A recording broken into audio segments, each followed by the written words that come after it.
in our deployment of the notifications. Um. I've got a bad feeling about this. Da bum bum bum bum. So little backstory before I tell other people that we're live. Um, I've been having a little problem lately. And the problem is, that YouTube is not showing my comments from my Zandy Pants channel and my Pantaloon Saloon channel on my Zandy Pants channel. And I don't know why, so, but not exactly, which is just confusing. I don't know. The Pantaloon Saloon comments show up for the Pantaloon Saloon channel on my Zandy Pants videos, and my Zandy Pants comments show up on the Zandy Pants channel on my Zandy Pants account on my Zandy Pants videos, but not vice versa. And I've noticed that they suspiciously have 0 likes, which hardly ever happens when I post. I'm not saying my posts are always good. I'm just saying it's very rare for a post by the creator of the video that has, the video has a significant number of views. It has no likes, not even a single like. Yeah, nobody else can see these. You know what I mean? Like, that's clearly what's happening. So I'm not really sure what to do about that. But yeah, we're live. I wish I could tell people that was working. Sometimes it works, just to be clear. Occasionally it works. There are plenty of my videos on the Zandy Pants channel from the Zandy Pants account that you can see. There's a post from me, the Zandy Pants channel, and people are seeing it, and people are commenting on it and stuff, and it's working. It does the thing, but a lot of them, it's like weirdly not working. I don't know why. So anyway, sorry. I wish I could have informed people better about this, but YouTube is broken. Welcome to YouTube. Audio Forces, Darian Firetender, welcome back. How you both doing today? Yeah, we're gonna race. Pretty simple. Not a whole lot of fancy footwork going on here. We're gonna race. And I said that I would try racing as Sevagoth. So here's the thing about that. I'm gonna lose every race if I always use Sevagoth. And I'm not a person who needs to win. For goodness sakes, it's my sport, right? I don't need to win. That's okay. At the same time, if I literally lose every single time, that might be a bit boring for people to watch. I won't be going fast. You only get my perspective. So here's what I think we should do. I will start every race playing Sevagoth. And until I lose, which will probably be a lot, I won't swap off Sevagoth. But if I lose, I'll swap to some other racing frame, so that you can see some actual speed. What I mean is if I lose like one race. And then at the beginning of a new set, I'll default to Sevagoth, so you get to see Sevagoth racing, but I won't race a Sevagoth every single time, so that you can see like actual fast Warframes too. Of course there'll be, the faster people than me as well. But anyway, let's set that up. So we'll whip up a quick build. If you want to race with us, please message me in game. My IGN is ZandyPants, just like my channel name. Just message me, and I'll leave those messages up in a queue, and then I just invite the first 3 people, and then go, and then the next 3 people, and then go, next 3 people, and then go. So it's just like that. You won't get a confirmation message from me. Just message me in game. I'll see that you messaged me in game, like one person already has, and keep that there. And then when we're ready, I'll invite 3 people and go, invite 3 people and go, and we'll go like that. If we run out of people really early, I might announce, like, if you want to race again, please feel free to message. We probably won't do that. Usually we'll just wind down. Because, one more announcement, today we're streaming twice. Right now, we're streaming for a couple hours, ideally, and we're going to race. And then I'm going to take a break for an hour or so. The stream will go down for a little while. And then I'll come back on, and we're going to have a normal Warframe stream. We're still streaming Warframe, but we're not going to stream DriftFrame. And we're going to get a raid from Digital Extremes as well. So that's all happening. There we are. Let's get started. So yeah, we need to make Sevagoth, as fast as possible. Realistically, not, with not that much forma, also, like, really not that fast. But yeah, so Infested Mobility, so we'll do Narrow-Minded, certainly, for some duration, for some efficiency, so we don't run out of efficiency overall, not the efficiency stat. Infested Mobility, so it'll last for a little while. Yeah, I'll probably use Prime Continuity as well. Gotta make sure it's fast. Sevagoth's energy pool's not that big. So right now we'd only have like 3 of these. That seems, I don't know. And then, yeah, we definitely need some... I don't know. But anyway, what are you gonna do? And we'll add more strength. So yeah, probably Augur Secrets. And we'll add an aura. And the aura will probably be sprint boost. The marginal benefit of Sevagoth having sprint boost is good. The slower your Warframe is, theoretically, the better this is, because the amount of speed relative to the speed you had is higher. So if you are playing a Warframe that is generally slower than other Warframes, mathematically this is a superior option than it would be if you're playing a really fast Warframe. You do multiply that speed by more in some cases, like Volt, but you're then at that point you're hitting the upper limit of what speed is actually doing for you, and you're also, again, relatively increasing the speed of your competitors by a lot. At that point, it's more important that you be skilled, and a little more speed, I would argue, doesn't really matter that much. If you're a professional speedrunner, those ideas change, of course. But in this case, I think it makes logical sense to put on sprint boost, so I will. I'll take that off, actually, because we should probably use Rush or Maglev. So that we have more room, I'll use Streamline Form instead. Yeah, this is like probably fine, not great, fine. I think we can do Consequence here, and it will make some sense, but it's not going to be great. Another little update. Recently, I confirmed, or I was presented with a lot of evidence that Tellus Voltace doesn't work while it's in your loadout. You have to actually have it out. That calls into question the value of this weapon a lot more than previously. So I think that I just thought I would note that. Also, yeah, definitely don't use the Volcax. You might as well just use the Verglis. It's so overwhelmingly powerful. I don't. The burst damage of this is like theoretically interesting, but this does such a hilariously superior amount of damage. I can't seriously recommend using anything but the Verglis most of the time, let alone in DriftFrame. Welcome back, folks. Let me catch up on chat a little bit. Welcome people back in. Firetender, Audio Forces, Bastards, Raise, Knight, welcome aboard. Megami, welcome aboard. I want to participate. My PC broke. I'm sorry to hear. That sounds like a bummer. I wish you'd been able to race 2, but there will be more. I do have several other DriftFrame videos that are planned. Unfortunately, because I am going to be taking a break from streaming in June, I can't put those videos up throughout June because I want to advertise races in them, and there won't be. I mean, I could, but that's kind of a bummer. So you won't see DriftFrame videos for about a month, but that's certainly going to be sooner than you've seen them in the past. Lavos is going to get one, and I'm going to talk about one other, which is going to be about infested mobility, whether we should allow it or not. I think we should, but I think why is a little complicated, and there's definitely a reasonable argument for banning it. I just don't think it accomplishes anything by banning it. So we'll talk about that. Magnus Day, welcome back. Lion, welcome back. Flameflash, welcome back. SN Mortar, welcome back. Razkus, welcome back. Feather of the Crow, welcome back. Can you somehow blind your competitors with your shadow effects? Is that legal? At the moment, it is technically legal. There have been some things that we've talked about doing something about before, like for a little while it was popular to do a mirage tactic where you'd use like pure white energy Simulor and just spam the balls everywhere, and that does make it basically impossible to see.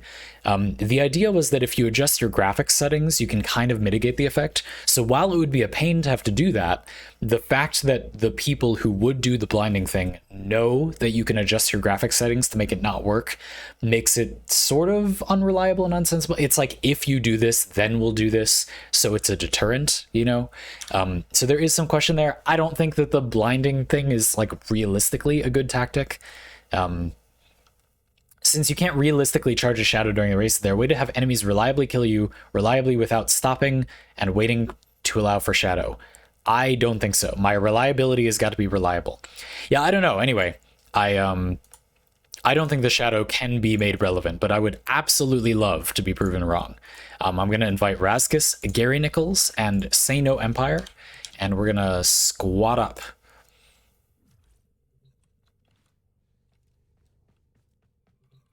The real blind is shooting gallery with hot pink energy. That I'm ready. Give it a go. We'll see. Worst thing is you make DriftFrame history. Let's say it that way. Wouldn't be a DriftFrame stream if Mortar wasn't around to assert dominance with Nyx. That's fair enough. I think it's fine that we have people who actually speedrun every so often. I'll freely admit to you that that is one reason that I don't repeat racers too frequently, because there's absolutely no way I'm going to win. But, like, that's fine. It's okay. I don't care. We're just here to have a bit of fun. But if that was true every single time, it would probably just not be fun to watch, honestly. No offense. I enjoy watching speedrunning of Warframe. It's just, ultimately, there's not much of a point in having that competition every time. I just think it's fun to keep it open to everyone. Why not? We get to see a great variety of speed. As always, though, I do want to emphasize that when you see people who are skilled at speedrunning win with a Warframe, it doesn't necessarily mean that Warframe is technically the fastest when racing in this way. It means that player is very, very skilled. So, for example, Gauss and Nyx mathematically shouldn't be the fastest necessarily, at least not as far as I understand. The reason they do so well is because the players piloting them are very comfortable with those Warframes or very skilled overall, which should be recognized and celebrated, but not misunderstood as the Warframe being like so much better than I say they are. They're mathematically, there's not a lot making them really, really fast. They're just, maybe people are more comfortable or just really good, which again, I think is neither here nor there. It's just something you should keep in mind. Okay, cool. Let's... What do we got? Gauss, Nyx, with a decaying dragon key. Okay. Atlas with a hobbled dragon key. All right. Cool. Gotcha. And now we will begin the way we usually choose the first track, the way we usually choose the first track, which is that chat chooses. Where are we going? So you can pick any planet that has a capture mission, Sedna doesn't, for example, and we'll go there, and that'll be the first race. And then generally, we let the people who are behind pick the track.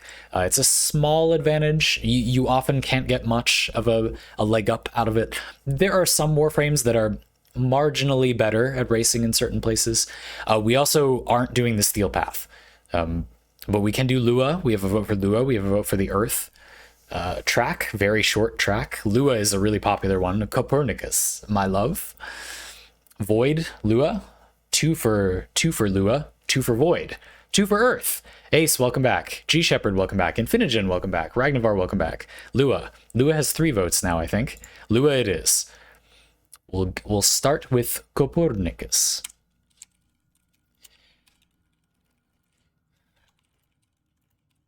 Everybody familiar with the rules? Gonna explain again verbally for audience.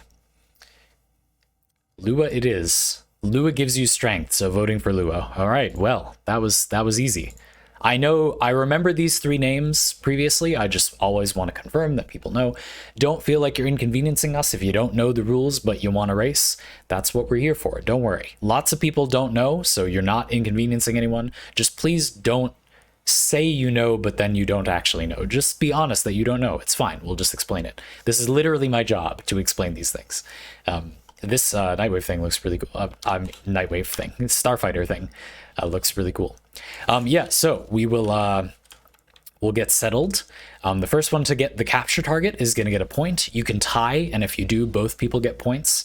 And then usually capture missions will show you where extraction is. The first one to get to extraction also gets a point. Sometimes capture missions become exterminates after you get the capture target, and in that case, the capture is still worth whatever points it gave out, but the mission just ends. We just reset.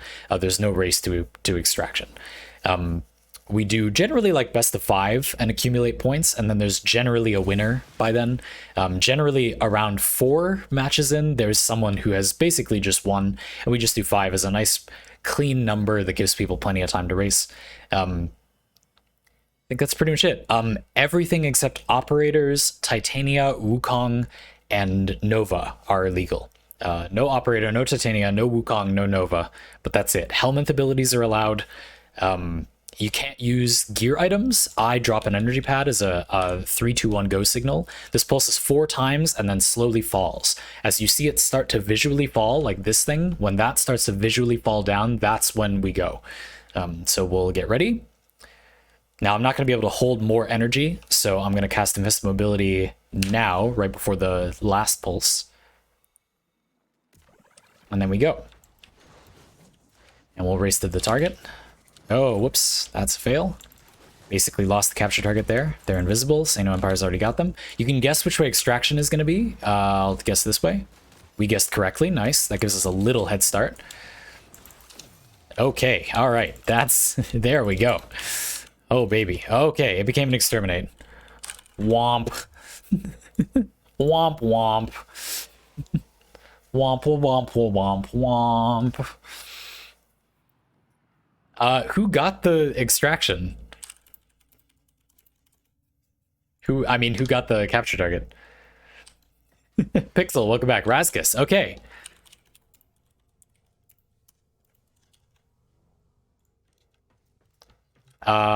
Wait, no.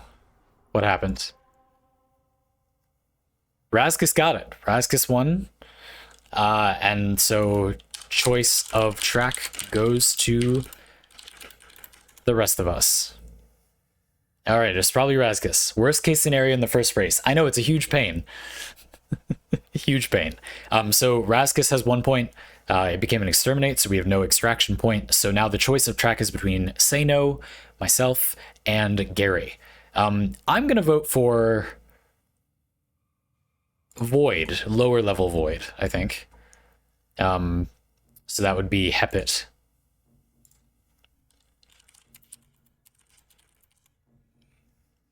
And we'll see what everybody else wants while I answer what questions in chat. Haven't seen DriftFrame in a while. Was it on hiatus? I had no time in my schedule. There was no specific reason it didn't come back. In fact, you might notice, I actually didn't notice. I shamefully admit that I did not know that I didn't make a dedicated Lavos video. Now, Lavos is discussed in the most recent DriftFrame tier list, but that one got very few views, which is fine. A lot of people are interested in that and don't think that exists. And I even didn't remember that existed because I made it when I was extremely busy. I reckon Lavos deserves more of a shake. And I also think we should talk more dedicatedly about invested mobility and its effects on the format. So I am going to make videos about that stuff. I've had almost no free time for months and months and months. I've had a huge amount of stuff in my schedule for a very long time. So I'm taking a break in June to sort of muster my forces a little bit, and then hopefully we'll be a bit more organized. That's the only reason there wasn't more DriftFrame. My life became a car crash for the past like 4 months. I don't have any other word for it. That's why. Void load level. Okay. There it is. So yeah, that's why there hasn't been DriftFrame in a while. It's not really for lack of desire to make those videos. It's just because I was very, very, very busy and had a lot of stuff going on in my life for a very long time. I'm doing stuff about that, and here we are. But yeah, that's why. It's not for lack of interest. In particular, I would like to use this opportunity to clarify that DriftFrame videos are always going to get low view counts. It's fine. Like, I don't care. That's not why I'm making them. I'm making them because I think they're fun and you all like them.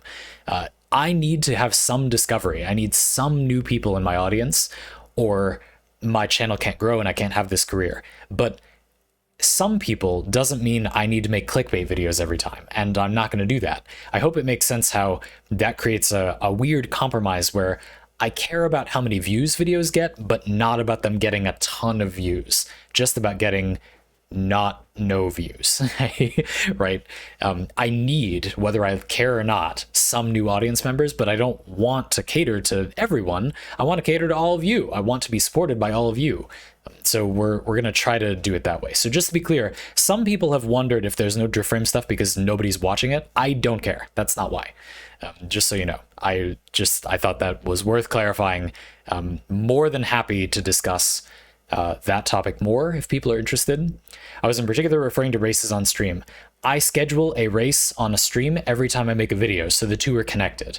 When there's a video on my YouTube channel, that's when there's a racing stream. If there isn't a video on my YouTube channel, there's no racing stream. That way people can actually find them. What is DriftFrame? Well, I'm so glad you asked. It's a little capture mission racing format that I made up a few years ago. I put up a tier list video on my YouTube channel about it for shiggles, and it got very popular. So now we've been doing, well, you know, relatively popular.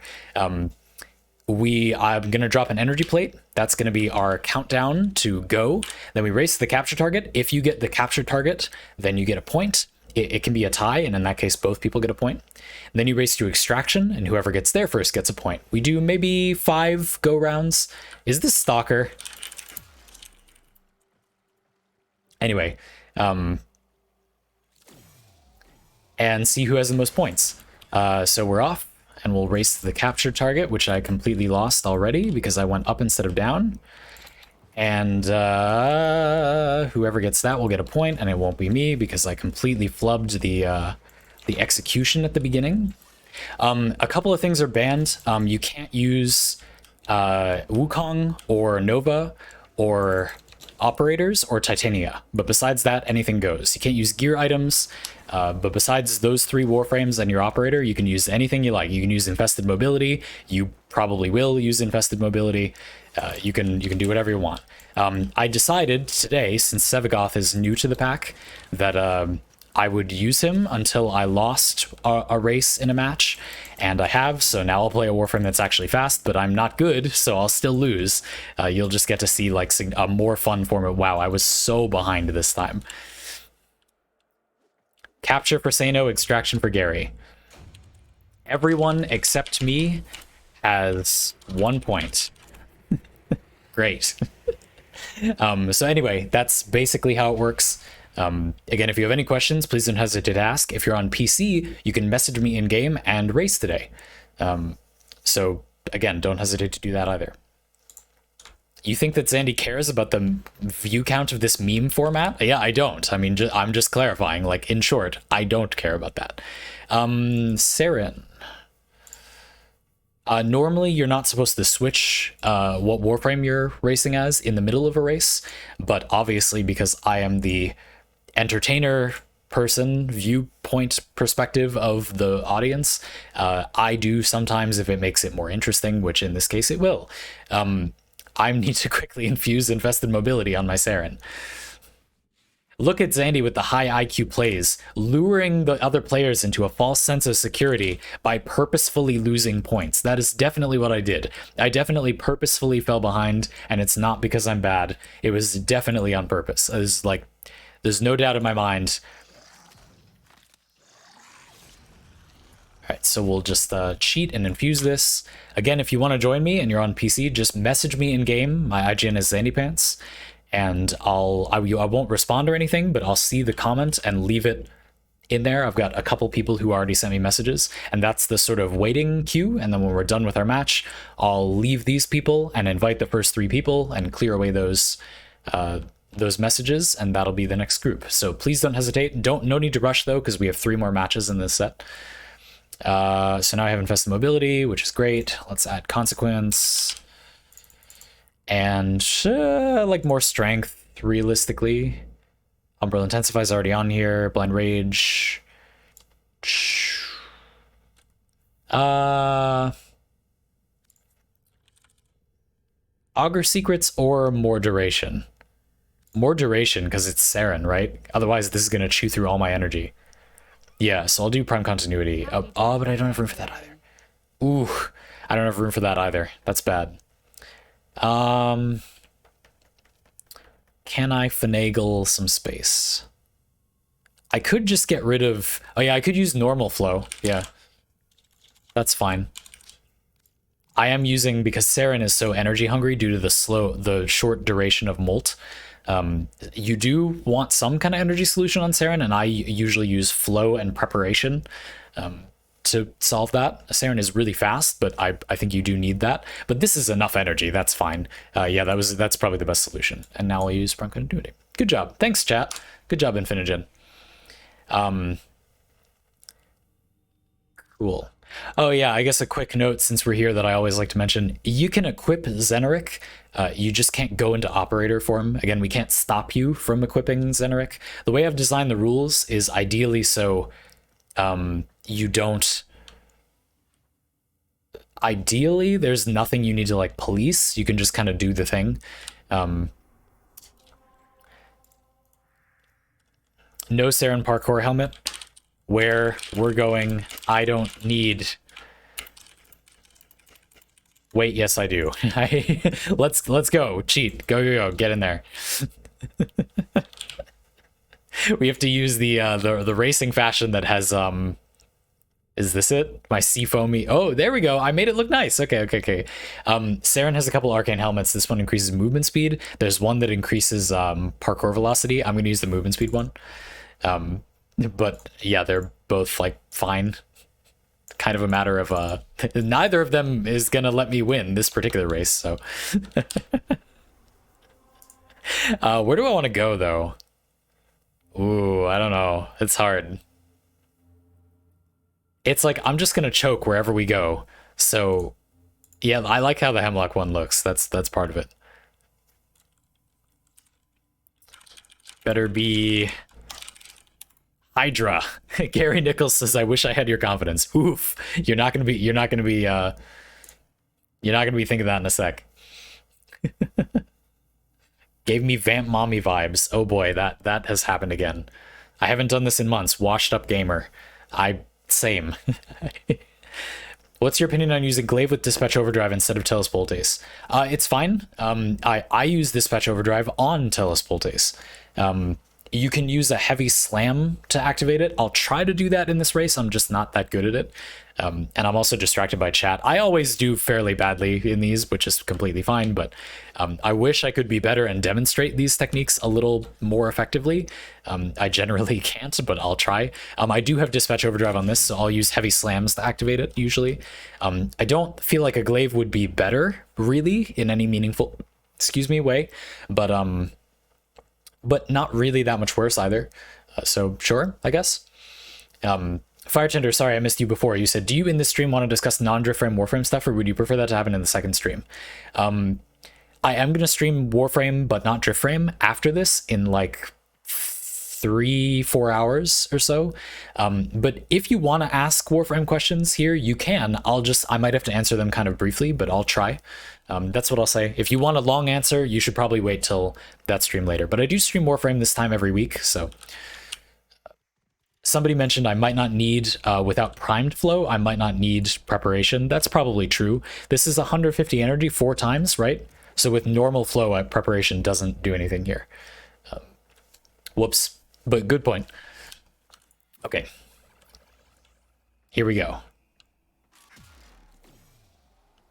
Double speed. No, I'm still so slow. Nope. Oh, we gotta guess. Oh. Do we have a winner? Do we have a winner? We have a winner. Hey, yeah, boy. All right, we got a chance. We cheated. No, they're coming. They're right on my heels. Here we go. This is the big one. This is to redeem myself in the eyes of the audience. Where is extraction? Okay. What? No. How did you? Oh, you were so ready. Did you see how ready Say No was there? Ooh. I used Toxic Lash instead of Infested Mobility.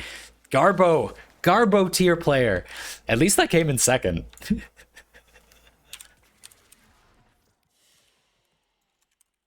Sano has 3. Gary and Razkus 1.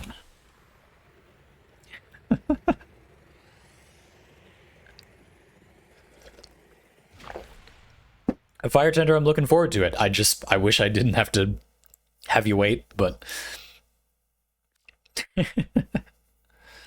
Oh, it's only 100 energy per pulse. Yeah, it's probably worth having... You run out of energy playing Saren on tracks like this, so... Second place should be worth 0.2 points. I think that would almost never be significant, but we could talk about that at some point. I'll write down... should second place be worth points? Maybe? Go on, Zandy, say it. Zandy with 0. I don't mind. No shame. It's fine. I'm bad at it. It's not a big deal. I'm not uncomfortable with the fact that I'm not good at this. It's okay. Races are first to 5 points, correct? Not exactly. The thing is, yes, it's fun to win, but a lot of people show up to these streams because they want to race. So, Say No is an experienced speedrunner. That means if you could view it as like you could get unlucky and get in a race with them, and then you don't get to play that many times, you know? And not enough people have big groups of people to play this with. So for a lot of people, this is the only place they can drift frame. For that reason, I always just do 5 races, and then whoever has the most points at the end of 5 races wins. It's almost always unnecessary to race 5 times to determine a winner. Usually around 4 at the most is enough and one person pulls ahead.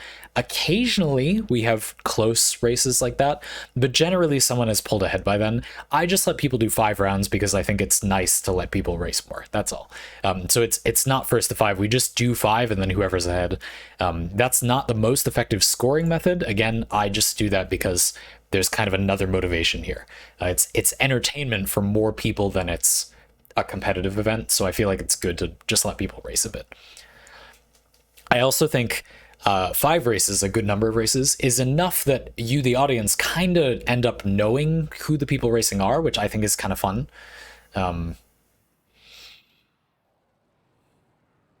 Yeah, Thesaurus, and that's without Blind Rage, which I have on. So yeah, she does want a huge amount of energy. I run Chroma without flow myself, but only because races have gotten relatively shorter with the advent of infested mobility. That's a good thing to note. That is one effect of infested mobility, is that the time to complete a race is definitely shorter than it was before it. All right, here we go. Race number 3. Say No with 3 points, Gary and Raskus with 1 each, and I have a big old goose egg. Race number 3. Ready? I don't remember how many pulses that's been. Let's hope it's been 3. It's been 2. Okay. We're gonna jump and then bullet jump down. I failed. Okay. Oh, okay, okay. Yeah, yeah, yeah, yeah, yeah, yeah, yeah, yeah, yeah, yeah. Oh, yeah, yeah, yeah, yeah. Oh, give me that. Oh, girl, give me that. Oh, Say No's got it. Let's get out of here. What? No, my empire. Why? Why would you do that? No, it's backwards. When does that ever happen? No, that's so brutal. Here you can see like too much bullet jump. I mean parkour velocity making me worse off. Okay, well that was butts. Okay. Ooh. Is Say No in the other room with that connection? I know, so you do live in my apartment complex?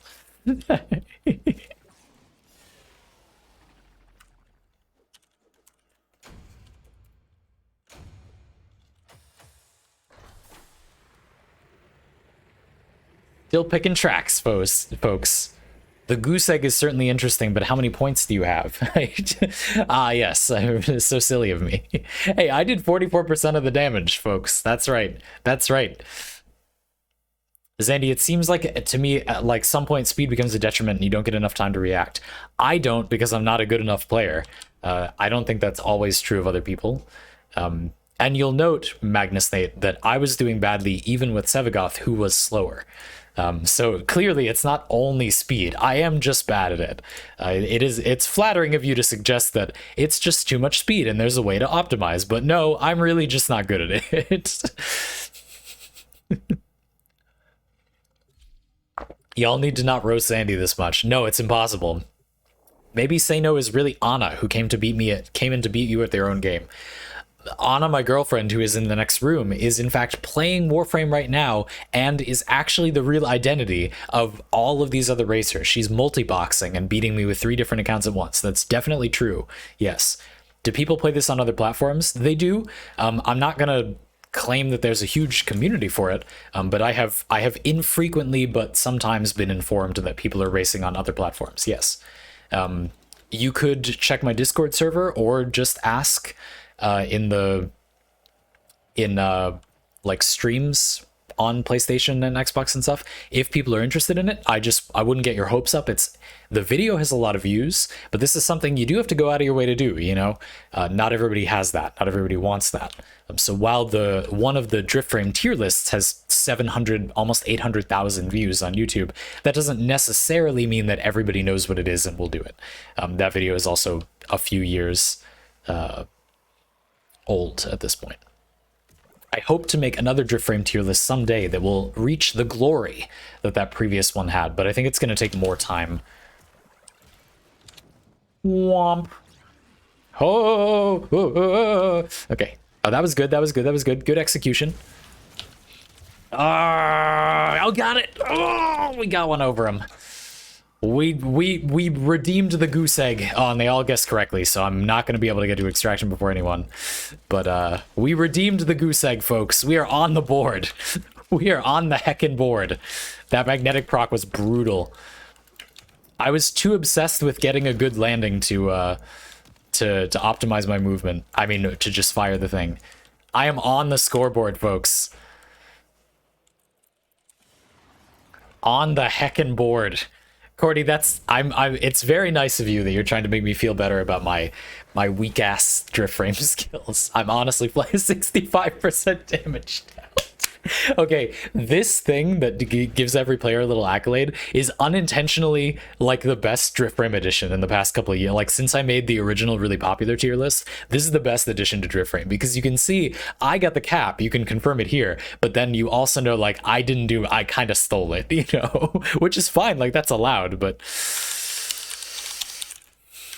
on the heckin' board. Historic moment where Zandy has more than 0 points in his own game. Oh, pish posh. I win all the time, just not against good players. Ooh, Savage burned to like half the DriftFrame community.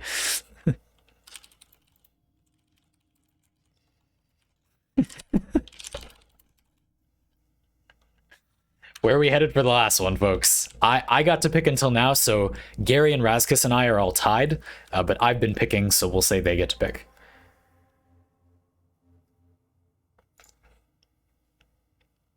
Venera or Earth? Oh, say no, you don't get to pick. Where's Venera? Is that Jupiter, I want to say? No, that's Ananke. This is Cassini. Venus. Okay. And Ananke, Jupiter. Okay, Jupiter or Venus? Chat, I'm thinking of a number. It's either 1 or 2. Go.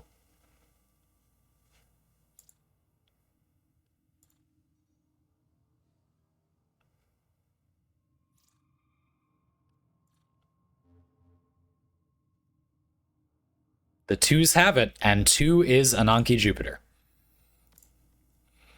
Very nice. 420, thank you. Tokyo DriftFrame, there you go. Now, chat, don't you know Zandy is a leading drift framer in Japan? Did you actually know that? On my this is just my Smurf account. I have 9 million ELO on my Japanese account.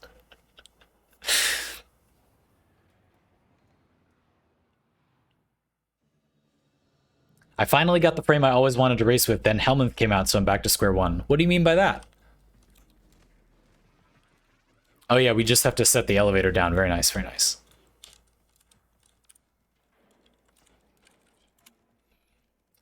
Very courteous. Got that out of the way. I mean, have you seen his hair? You know this guy's big in Japan. The humidity in Japan, my hair like at least doubles in size. I am big in Japan, that's true.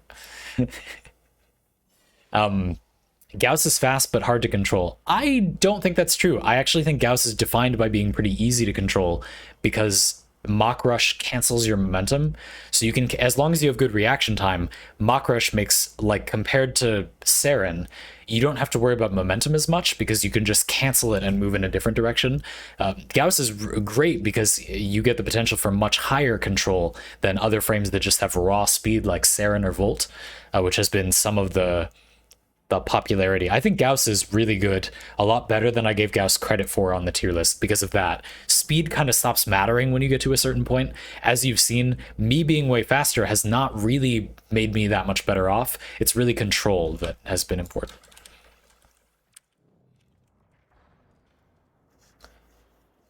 Zandy's been playing DriftFrame for so long, he already has a nice 401k account with all the winnings. That's true. I actually have a full-time job playing DriftFrame. That's definitely not a meme. And G Shepard, why can't you race with the frame you wanted to race with the helmet? You should be fine. Oh, I didn't react. Okay.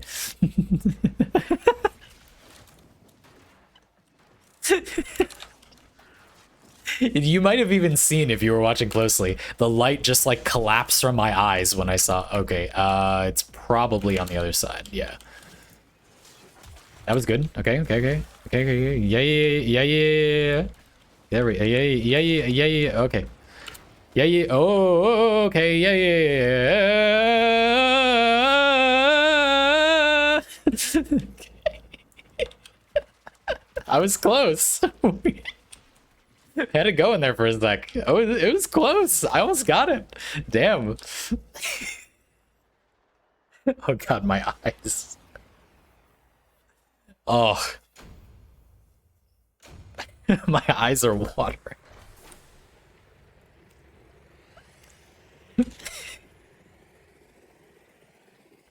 Okay. Oh, my eyes.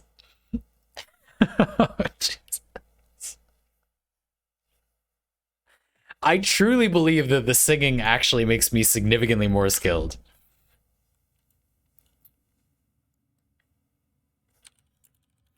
Sano got both there, by the way. So it was Sano with 7, 8, and we each had 1. Why did I even ask? Was still great fun, folks. Oh.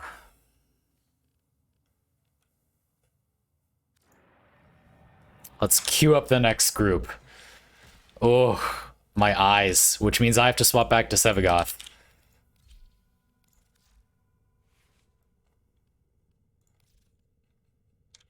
And you know what that means. Time to go back to the goose egg. All right, let's invite everyone here. Yeah, while we're here, I'll just pop open this. So yeah, it has Dispatch Overdrive. I have a Riven for attack speed, which makes the animation shorter without canceling it, which I'm bad at doing, as you can see from me playing. But yeah, you can trigger this with a heavy slam, and the main benefit of a melee generally for DriftFrame is that if you jump over something, you can use the slam to direct where you fly really precisely, which is really good. You saw that benefit on the Jupiter tile. It's very good, a fairly major tool. If you didn't play DriftFrame with a melee, that would be a huge handicap on some maps. So doing a heavy slam can sometimes get you a speed buff for free if you're in a good position. No, it's fine. It's okay. We have 1 free slot. So we'll wait a little while, see if anybody else wants to join, and then if not, we'll race with 2. That's perfectly fine. We have iPatch Notes playing Chroma. Rage On. Nice. Mabushi Hikari. Nice. And then Shadowfell playing Neja, an old classic. The real reason Zandy changes groups is because he's got to cycle in players he can actually beat. Oh, ooh, folks, I'm sorry. I gotta go to the. Let me just search a list of burn centers in the United States to get that burn fixed up. List of burn centers in the continental United States. The Unity, okay, let's see. Children's Hospital of Michigan Burn Center. All right, so it's let's type that into Google Maps. Okay, that's about 6 hours away from where I am. So we'll just take a quick 6-hour break while I go get that burn treated. And the biggest danger of pro DriftFrame: getting your eyes burnt out by all the bloom and particles of your frame's abilities in rapid succession. Fire Tender, I had to spend that whole 401k account from DriftFrame winnings, all on laser eye surgery. Just every cent, all for laser eye surgery. Ooh. Oh, I respect your commitment to that dump joke. Thank you. It was a Garbo joke, so I'm glad that it was appreciated in some form. Um, cool. If anybody in chat would like to race, just message me in game on PC. My IGN is ZandyPants, just like my channel name. That'll queue you up, and I'll invite you. We have a spot free right now. And when there's a natural break, I'll go take a quick break. That's fine. But we'll wait a few minutes. There might be someone hanging out who thought, oh, there's going to be a long line. There isn't. Go for it. I have to go farm Helminth to be on equal footing. Well, you do and you don't.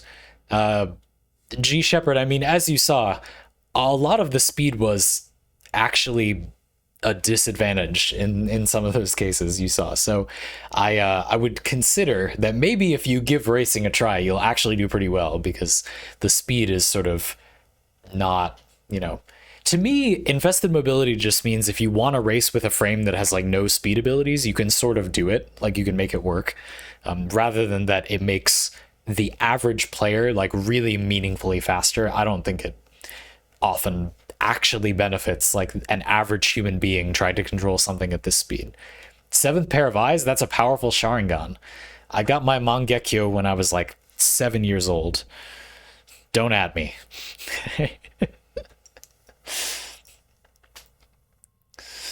When I play DriftFrame, I Tsukuyomi myself. If you get that joke, then you're a complete nerd. I mean, I just can't even imagine being someone who understands what I just said. Just, ugh, it's insufferable. Was that swimsuit anime Free on your resume? I have watched Free. I watched it in the second season, but I think there's a third season that I have not seen. And there's probably a bunch of movies, and I haven't seen those either. I thought Free was okay. When you said swimsuit anime, my first thought was Keijo. I'm going to be honest with you. But yeah, Free also, it's not that different, actually, when it comes right down to it. I have seen those. Free was okay. Didn't really like that many of the guys, though. I like a good Bishi show. I like me some Bishis, but it wasn't, Free didn't totally do it for me. You know who's a complete babe? The protagonist of Persona 5. Holy crap. I've been playing that game, and me and Anna, my girlfriend, are just sitting on the couch, and he'll hang out with like Anne or Makoto or Tai Takemi, the doctor, which like they're attractive and stuff, like it's fine, but he is so cute. Like the protagonist you play as is like, can we just date him? Like, does there have to be someone else? Anyway, so yeah, it looks like no one else is there to stream. I mean, to race. So we'll just go with who we have. Oh, we lost someone. Okay. Well, we can't race with two people, so maybe we'll take a break here. That's fine. I have unlocked a Riven mod. How do I get 16 Syndicate medallions? You have a Riven mod to unlock, and you need 16 Syndicate medallions. Is that right? You get Syndicate medallions in Syndicate missions, which are here. Whenever you have a question like this, the best solution is to look up Syndicate Medallion on the wiki, but I happen to know off the top of my head that you get them from these missions. You should still look them up on the wiki because you're not going to know what they look like, and I can't show you now. But basically, in these missions from your syndicates that you've joined, if you've joined syndicates, if you haven't, then you should look that up in the wiki. You can find these little objects hidden in the environment. When you get them, they can be turned in to give you a little bit of syndicate reputation. That's fine, can be used for various things like stockpiling syndicate reputation. You need to find 16 of those. I would say finding 16 syndicate medallions might take a little while if you haven't found them before. That seems like it will take some time, just so you know. But yeah, I hope that points you in the right direction. You should definitely look them up to see what they look like. There's also probably a good technique for finding those things. And I'm no expert at that. So I hope that helps a little bit. That's what they are. That's vaguely how you get them. I doubt you'll be around, but if you will be around in like 3 hours, I am going to stream more Warframe, but we're not going to stream DriftFrame, this racing thing I'm doing. I'm going to stream Warframe again today in like 3 hours, and we're not going to be racing. I could demonstrate it then if you wanted to. Again, that would be in about 3 hours. If you stop by and chat and I notice, then I'd be more than happy to do that. They do show up on Loot Radar, yeah. So the thing I remember is you break everything on the map, and then the things remaining on Loot Radar are the medallions, and then you can go get them. That's what I used to do. If that still works, that's probably what I'd recommend. All right, let's see what we got. Chroma like before, Neja like before, and Cordy with Volt. Ooh, the classic. Very nice. Squad for this one, folks.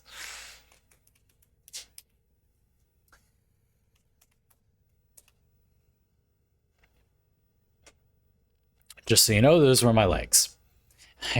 Not something else. Cool. We ride then. I'm running high range for everyone to go zoomies. What? Oh no, it's the sabotage Volt.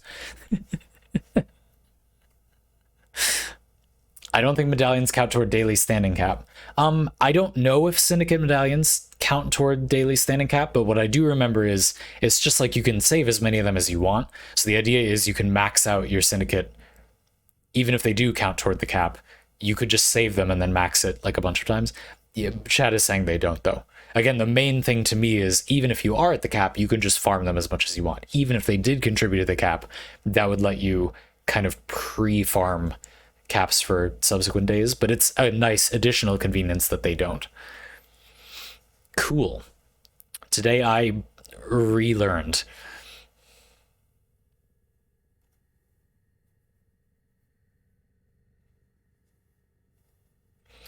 Pixel, you said that part kind of confuses me. Why do the DriftFrame now and the normal stream later when the Warframe raids, as opposed to the other way around at a time when you pretty specifically require large numbers of reviving interest in your channel?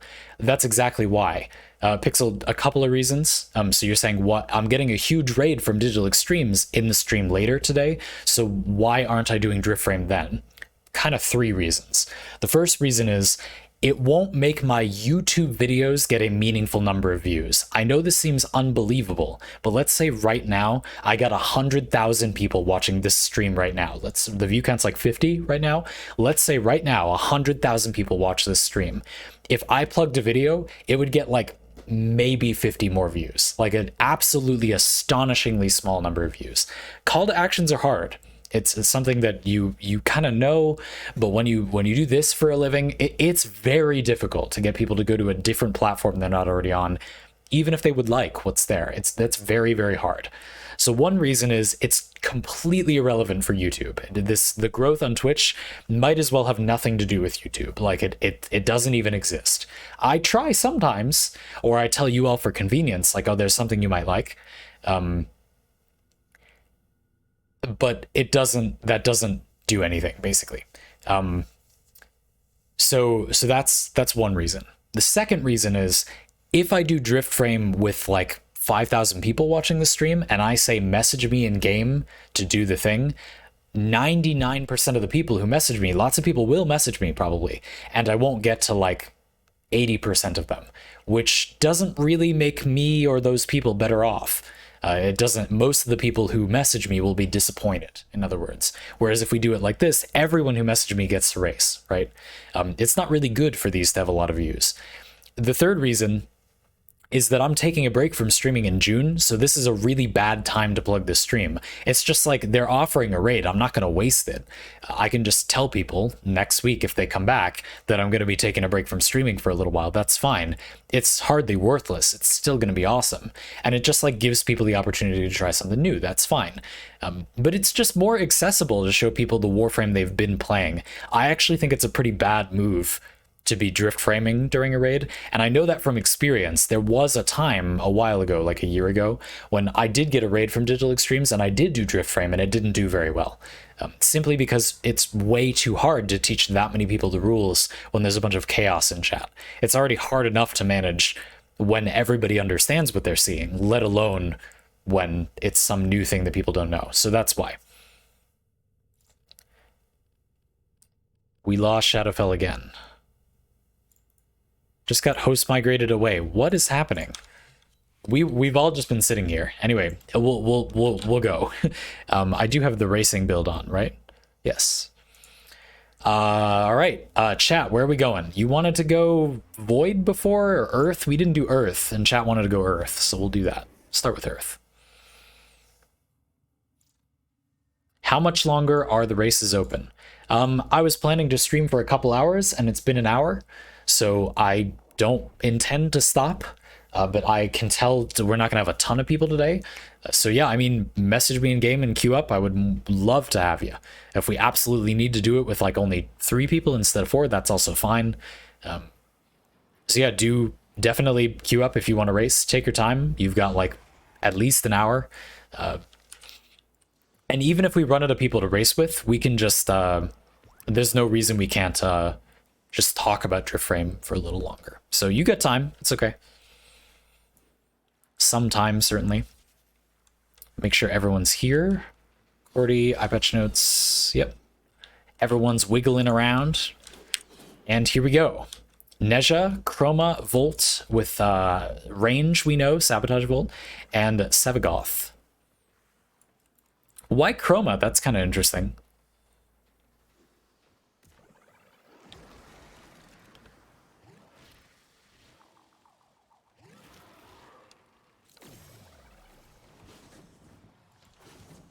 Womp. Good starting tile.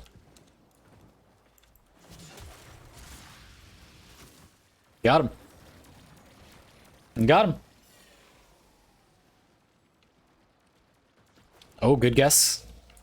Ooh, I didn't have Infest Mobility on when I made that jump, so it ended up getting me stuck with low momentum for a little while. I gotcha, I gotcha, I gotcha. No, I gotcha, I gotcha. You're no, get out of here. I got this one. This is, I will claim this one.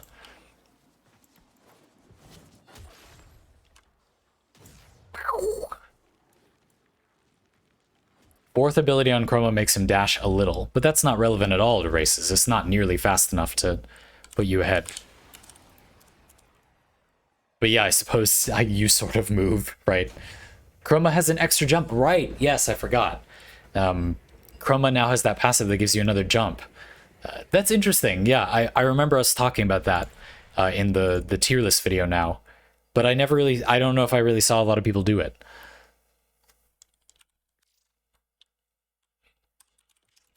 Cordy says they've made a critical error. I didn't notice my Volt was unranked. Oh no. I'm sorry. That feels so bad. Ooh. Oh no. Oh my god though. Oh. Cordy, you're absolutely welcome to swap. That's brutal.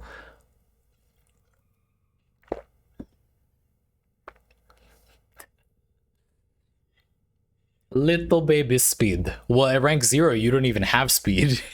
They don't even have the ability. Yeah, you can absolutely switch, yeah. No, that's... just shock. Yeah, you just have shock. Cordy said, can I flex the rules and switch to base Volt? And I said, yeah, of course. And you said, oops, don't have him. Fed him to the helmet. Shit. Yeah, you can pick whoever you want. Just take your time, it's fine. Wisp, nice, good. An exciting alternative to gunplay. Ooh, baby.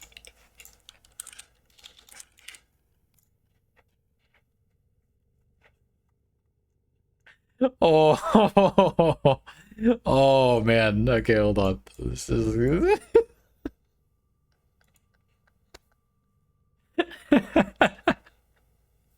I don't know. It's probably I'm finding that funnier than other people are probably, but big damage. So, folks, part of the reason I'm finding that a bit funnier, an exciting alternative to foreplay. my mom played through the tutorial of Warframe a couple of months ago, and she picked Volt as her starter. And she was complaining to me. She was like, his abilities are mostly like buffing guns, and it said an exciting alternative to gunplay. And I just exploded with laughter the moment she said exciting alter. I was like, no, please don't. It's the beginning of Warframe is sometimes a little embarrassing, but what are you gonna do? She was like, yeah, that wasn't a very good intro. And I was like, it's fine. You did great. You had the experience.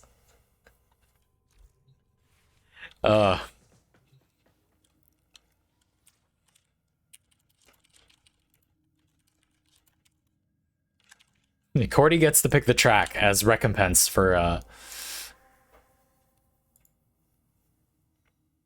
high damage. Warframe is for sure accurate, assuming you intend on damaging your chances of winning the race. Ooh, big damage. Oh, the hits keep coming. The hits keep coming. Boom. Oh man. Stop, he's already dead. It's already dead. Oh.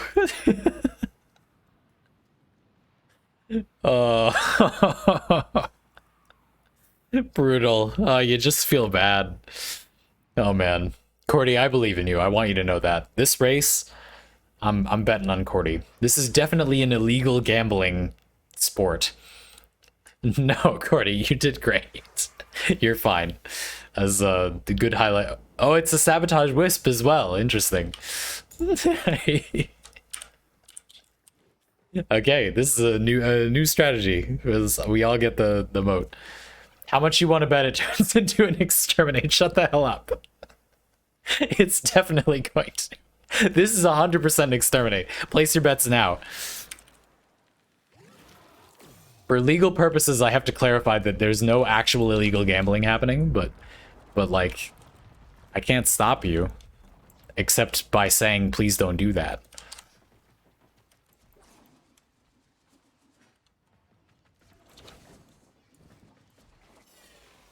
It's like always here. Nom. Go, kill everything, Sentinel. Vergless, go. It's definitely that way. Just BM and take the I-10 star. got that in the bank. Oh, who? Oh, hope.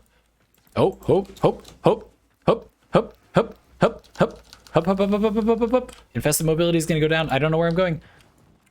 Oh, I'm so turned around. Okay. No, we're good. We're good. Go.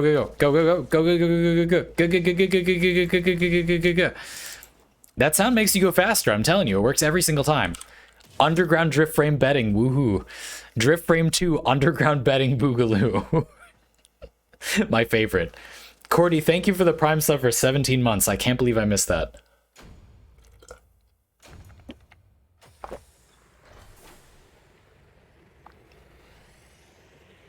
Is there any legal betting going on? Ooh, asking the real questions here, I see. Well, I'm glad you asked. Step into my office. I keep forgetting to actually use infested mobility. One of the hard things about infested mobility is that you can't refresh it. It's really weird. I don't know why this is a thing in Warframe, but there are some abilities that you just are, not very many, that you just arbitrarily can't refresh that are otherwise duration based, which is just like what, I don't know. But yeah, you can't refresh this, and it's got a relatively short duration, so you're not the only one who forgets to use it. Usually, you have to look at the timer on the bottom and just spam the button to make sure it refreshes at the right time, which is like, actually makes the ability meaningfully worse, so it's kind of interesting. 5 bits on the captain. For this set, maybe, but it's because I got warmed up now, maybe. Me with 4. Dethrone me. Comes from the person who has hosted official illicit racing sessions at least once. That's true.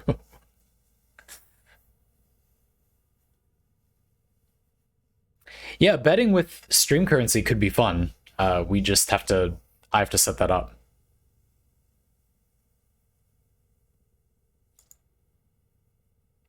Eris. Oh boy. Of course. Of course. It feels like 70-30 in terms of buffs that are like that and ones that aren't. I don't know if I would agree with that, but yeah, it's true. I'm probably understating it. There are a significant number of buffs that you can't refresh for like no explicable reason. I'd be really interested to know why, but I have no idea. Eris it is, even though I hate it. Yeah, I've definitely seen some integrations for like betting with stream currency is not hard to set up. I just haven't. We can definitely do that if people are interested. I'll make a note. But keep in mind that Twitch's hard-coded stream currency isn't really meant to be like a balanced currency. It's pay to win. You get more of it if you're a sub, and I can't stop that. So it's not that fun to manipulate that stream currency because it's pay to win. I do have my own stream currency as well. We might set up betting with that, or maybe it's okay for it to be pay to win. I don't know. Anyway, whatever. Pixel, I wanted to catch up on something you wrote before. Regarding drift frame rates, I suppose I get it. I just also can't think of a better compromise between the quality content you want to be about and the sub-baity content you need to be about temporarily in order to revive than drift frame as a thing. I don't really agree, Pixel. I think I have a few ideas that are better. I wouldn't worry about it too much. I really appreciate you thinking about that. And I'm interested in the topic, as you know, but I don't want you to worry too much. I do think my main channel will be fine. It hasn't had consistent stuff for that long, and it's gotten a little inconsistent again lately, so it's okay. Once I have more free time and my schedule's less crazy, it'll be totally fine. I'll come back to you after a break in June, way healthier, with way more free time, with way more stuff out of my life that I don't need to deal with. I'll have COVID vaccination. That'll be very refreshing. 10 bits on Zandy. Oh, the Magnus Bits account, it's coming in. The Magnus Bits account returns. A legendary member of the channel, Magnus Nate, who made an entire separate account to get bits. ISOs, haha, the Railjack resource, ISOS. Was there an estimated length on the break? The pre-recorded break for this stream, it's 5 minutes long today.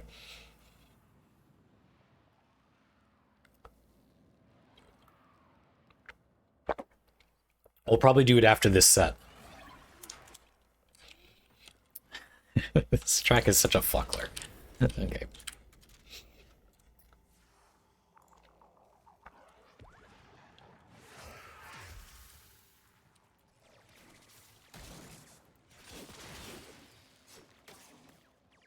Flag the stream archive for minor profanity. An estimated time on the June break, not the not the break in the stream today. Ace, I'm quite confident there won't be any reason for it to be longer than just June. It will be like I won't stream for the month of June, and that's it, basically. Again, there will be main channel videos and parlay. Everything else will be the same. I just won't stream for about the month of June. It might even be shorter than that. I don't see why it would be longer than that. Isos, the kryptonite of meatballs everywhere. Indeed, Grendel meatball form is even more not viable here than the already completely not viable that it already is.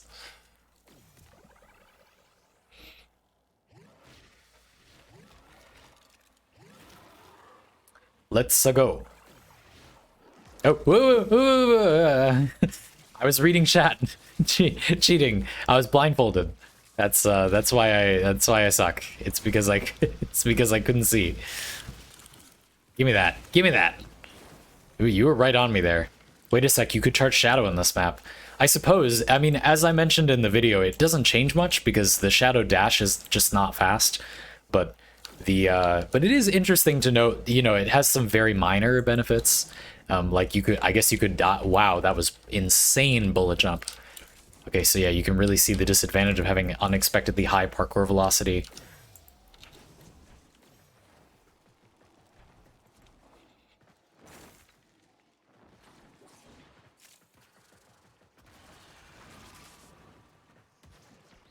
Dude, I think I somehow actually caught up, though, because this map is just, like, butts. Are you... What? How are you getting by it? What? They walked right by it, and I can't get by it. What is that? What is that? What are you doing? Give me those plastids. Might have to bring back Magnus Bits 2. Is that a real account? Juggernaut Sabotage. That was some bull right there. What happened?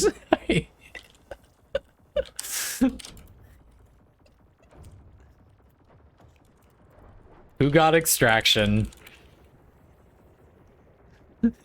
Who got extraction? I have a point. Congratulations, Shadowfell. You recruited a Juggernaut to be the true Judas. Do I go? You said first time actually catching a DriftFrame stream. Has amalgam barrel diffusion been discussed as an extra mobility option? We've mentioned it before. It's not really relevant because it doesn't make you faster. It just makes the roll shorter and cover less range. You execute the roll quicker, but it goes less far. It's essentially the equivalent of being able to do a half roll, which doesn't make you faster. It gives you a little bit more control, but arguably at the expense of speed, which most of the time people don't want. It's preference, like you could put it on, but it's very much the same as, it's in the same bucket for me as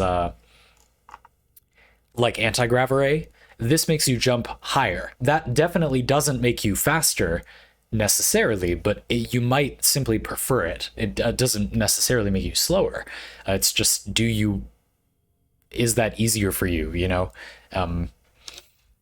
But yeah, it doesn't, to our analysis, it doesn't make you go further. It just makes you execute the animation quicker, which isn't really good or bad a lot of the time. It sometimes is bad, but it could feasibly be useful. It's definitely preference. It's not, it's very much unlike, there is no reason not to equip this. Like that's not, you should definitely use this. Reduces distance without improving speed during the roll. Yes, thank you. That's a much better way to describe it. Middle Shadow Earth. Thanks for the follow. Welcome aboard. How you doing? You want a race? Up for a race?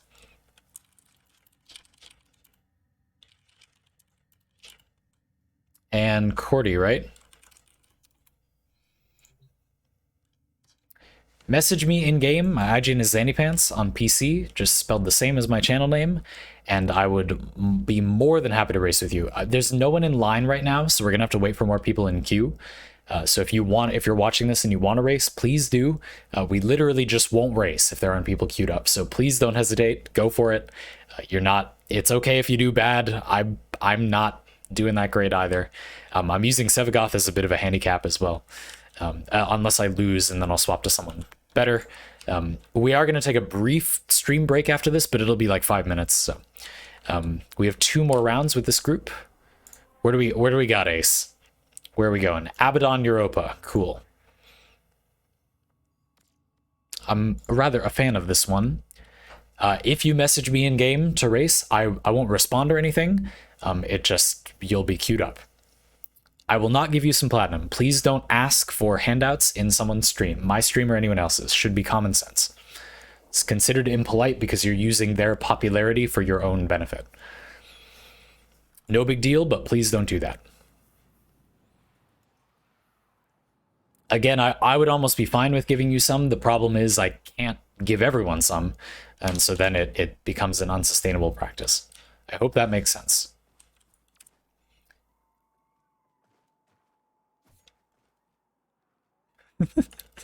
Get back over here. What are you doing at 8? Shadow, go get him. Yeah. Can I give you some platinum, Zandy? I honestly don't need it. Please don't. You've all been really generous with giving me platinum. I honestly don't need it. I'm a little worried we will eventually have to give away what I have because I just won't use it at this rate. But we'll see. That time certainly has not come quite yet.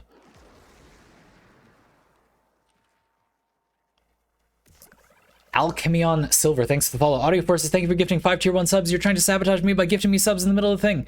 Ah. No. Sabotage, distracting subs. Quiet Canary, Omicron Bob, Mel 700, The Lion of Comer, and Sir Benchy. Thanks for getting a sub to my channel, gifted by Audio Forces. Audio Forces, thank you for your generosity. And for sabotaging me in the middle of a race. Boo! Boo! Have you bought all the cosmetics? No, but I'm kind of close, actually. What's happening? No! Where? Whoa! Ooh, I don't know where the capture target is at all. It's probably been capped. Maybe it's... Where's extraction? Oh, boy, okay. It's this way? Maybe? Maybe? Yes. Go. Go, go, go, go, go, go, go. We got it.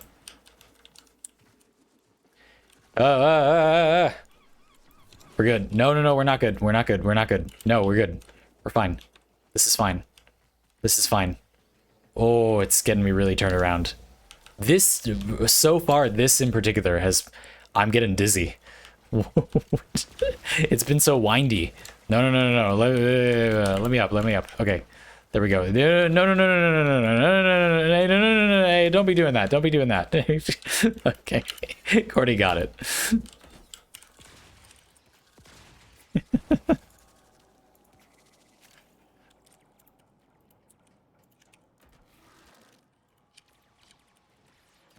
Cordy got an extraction point, and I got absurdly dizzy. Ooh. Oh. Okay. Yeah, who got... Cordy got the cap as well. Nice. Okay, that turned me around.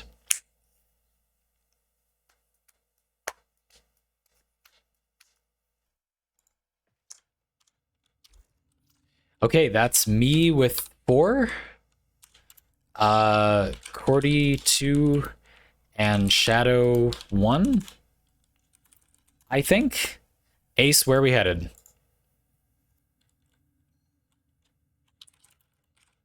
Zandy, I can't give you these bits if you keep losing. Damn. I'm gonna be poor.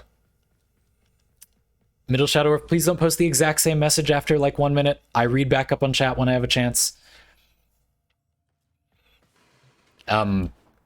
Yeah, I think the thing with Volt is that the speed is often too much. With infested mobility, they multiply, and it ends up being kind of too much to control a lot of the time. It's fun, but definitely very difficult to control.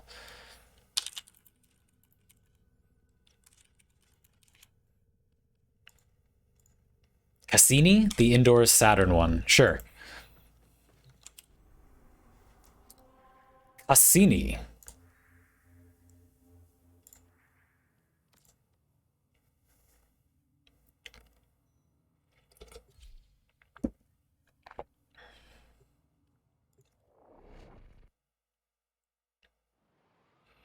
I don't really remember this one. Is this the new Corpus? One of the new Corpus tiles? No, it's Grenier, right? Is it just the generic Grenier ship tile? I'm not sure I remember this one. We do this all the time, but... Oh yeah, it's like generic Grenier ship. The birthplace of 90% of Kuvelich is right, yes. Yatagami, welcome back. It's been a little while. Welcome back. How you doing? Can we just take a moment to appreciate that there's no Isos 2 Kuva Fortress Boogaloo? And I'm very happy that there isn't. Zandy, what do you get if you take a group of mutant superheroes and rotate them 90 degrees from being lined up horizontally to vertically? What is this? Lion, you're just trying to turn me around to distract me at the beginning of a race. I'm not gonna fall for it. Let's do this. The Y-Man.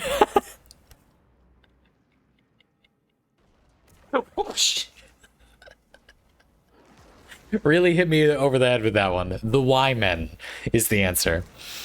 Oh. That was the worst thing I've ever heard in my entire life. Thank you. I'm adjusting the height of the desk while trying to race. Why have I done this? I'm so greedy. Why am I like this? Okay, well, pretty much forfeited this one. I'm cheating. Okay, no.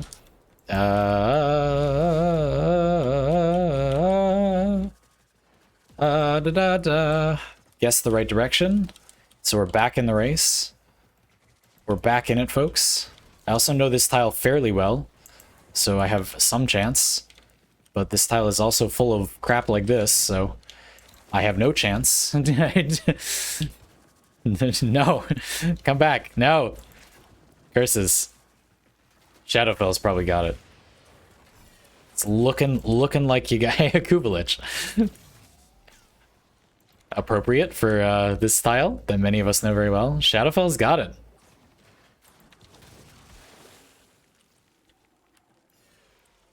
Who got the cap, actually?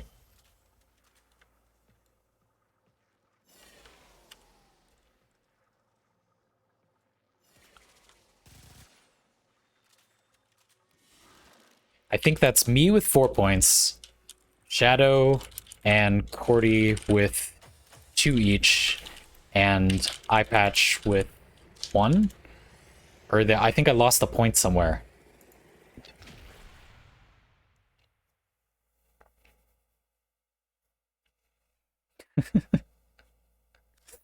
Feather.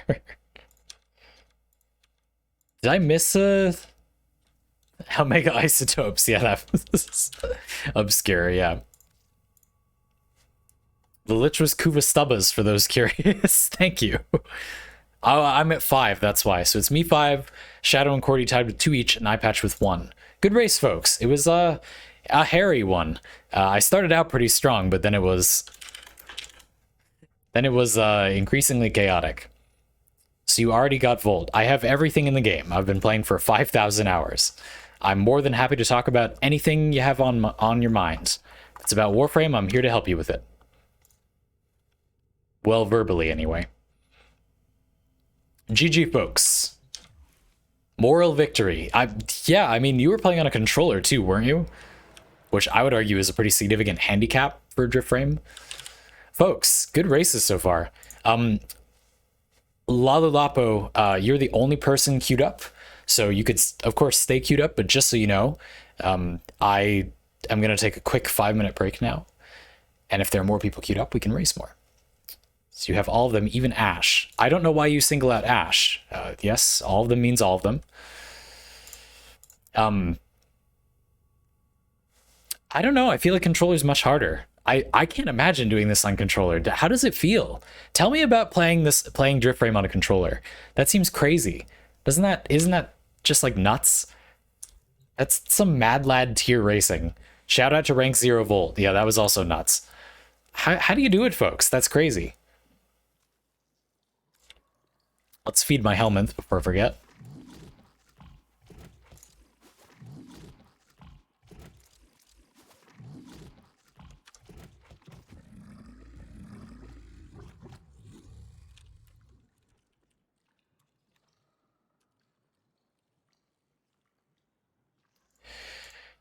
Cool. All right, folks. That means it's time once more.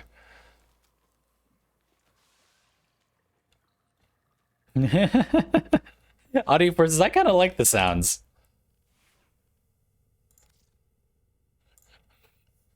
Main account is on Xbox One. Turning is much slower. Finesse is stunted. Controller feels better for Warframe parkour to me, at least. Yeah, I feel like to me, what I'm imagining is it would feel smooth, but you would have a lot less control. Like, it could feel good, but it wouldn't be an advantage, you know? Do you have to bind abilities to the directional pad, though? Oh, that's a problem. Audio forces, I'm glad I was able to disgust you with that sound. Let's thank some new follows and subs, because we got a whole bunch of them. A bunch of gifted subs from Audio Forces. Thank you for the 5 gifted subs. Quiet Canary, Omicron Bob, Mel700, The Lion of Comer, and Sir Benchy. You got gifted subs. I hope you enjoy your time in the gun ports of the Sandy Vessel. And thank you to all of the new follows, the most recent of which was Alchemicron Silver. Thanks to the follow. Welcome aboard. glad to have you with us. I'm going to take a quick break from the stream and go hit the head. Here we call that pissing off the side of the ship. And then I'll be right back, and we'll hopefully race a few more times. If you want to race and you haven't and you've been waiting to, please message me in game. I'm on PC. My IGN is ZanyPants, just like my channel name. Just message me, whisper me in the game. You can ask chat if you don't know how to do that, and I'll queue you up. If we have enough people, we'll race more. If we don't, that's okay. We'll talk about DriftFrame for a little longer. We will be streaming for a little longer today, this session, and then I'm going to get off and take a break. And about an hour after we end this stream, I'll be streaming Warframe again today. We're just going to play normal Warframe instead of DriftFrame. So I hope you're looking forward to that as much as I am. We're getting a raid from the official Warframe stream. And, oh boy, the top of the ship is still dominated by eye patch notes. Asymptomatic and eye patch notes are the same person. Eye patch notes, thank you for being my most recent patron. You increased your pledge from $50 to $60, but that still counts. Thank you very much. That's very generous. And thank you for being my most recent tip and the top tipper this period. Both glorious accolades for $15.07 and $39.37. As usual, truly obscure values that I do not pretend to understand, but support that I am absolutely flattered to have. Thank you. How do you upgrade Excalibur? Do you mean modding? What? Not sure what that means. I have some videos about Excalibur. You should go watch them. Here they are. Just search Excalibur. You'll find a whole bunch of videos about Excalibur that I'm sure will tell you everything you need to know and a lot of stuff that you don't need to know. I think that will be much more helpful. Thank you for the 10 bits. Jingle balls. Ah, yes, jingle balls. That's a good note to switch to the little break segment on. Behold my Twitch archive parlay segment where I answer questions of people who watched the previous stream archives, and today we have 2 such questions.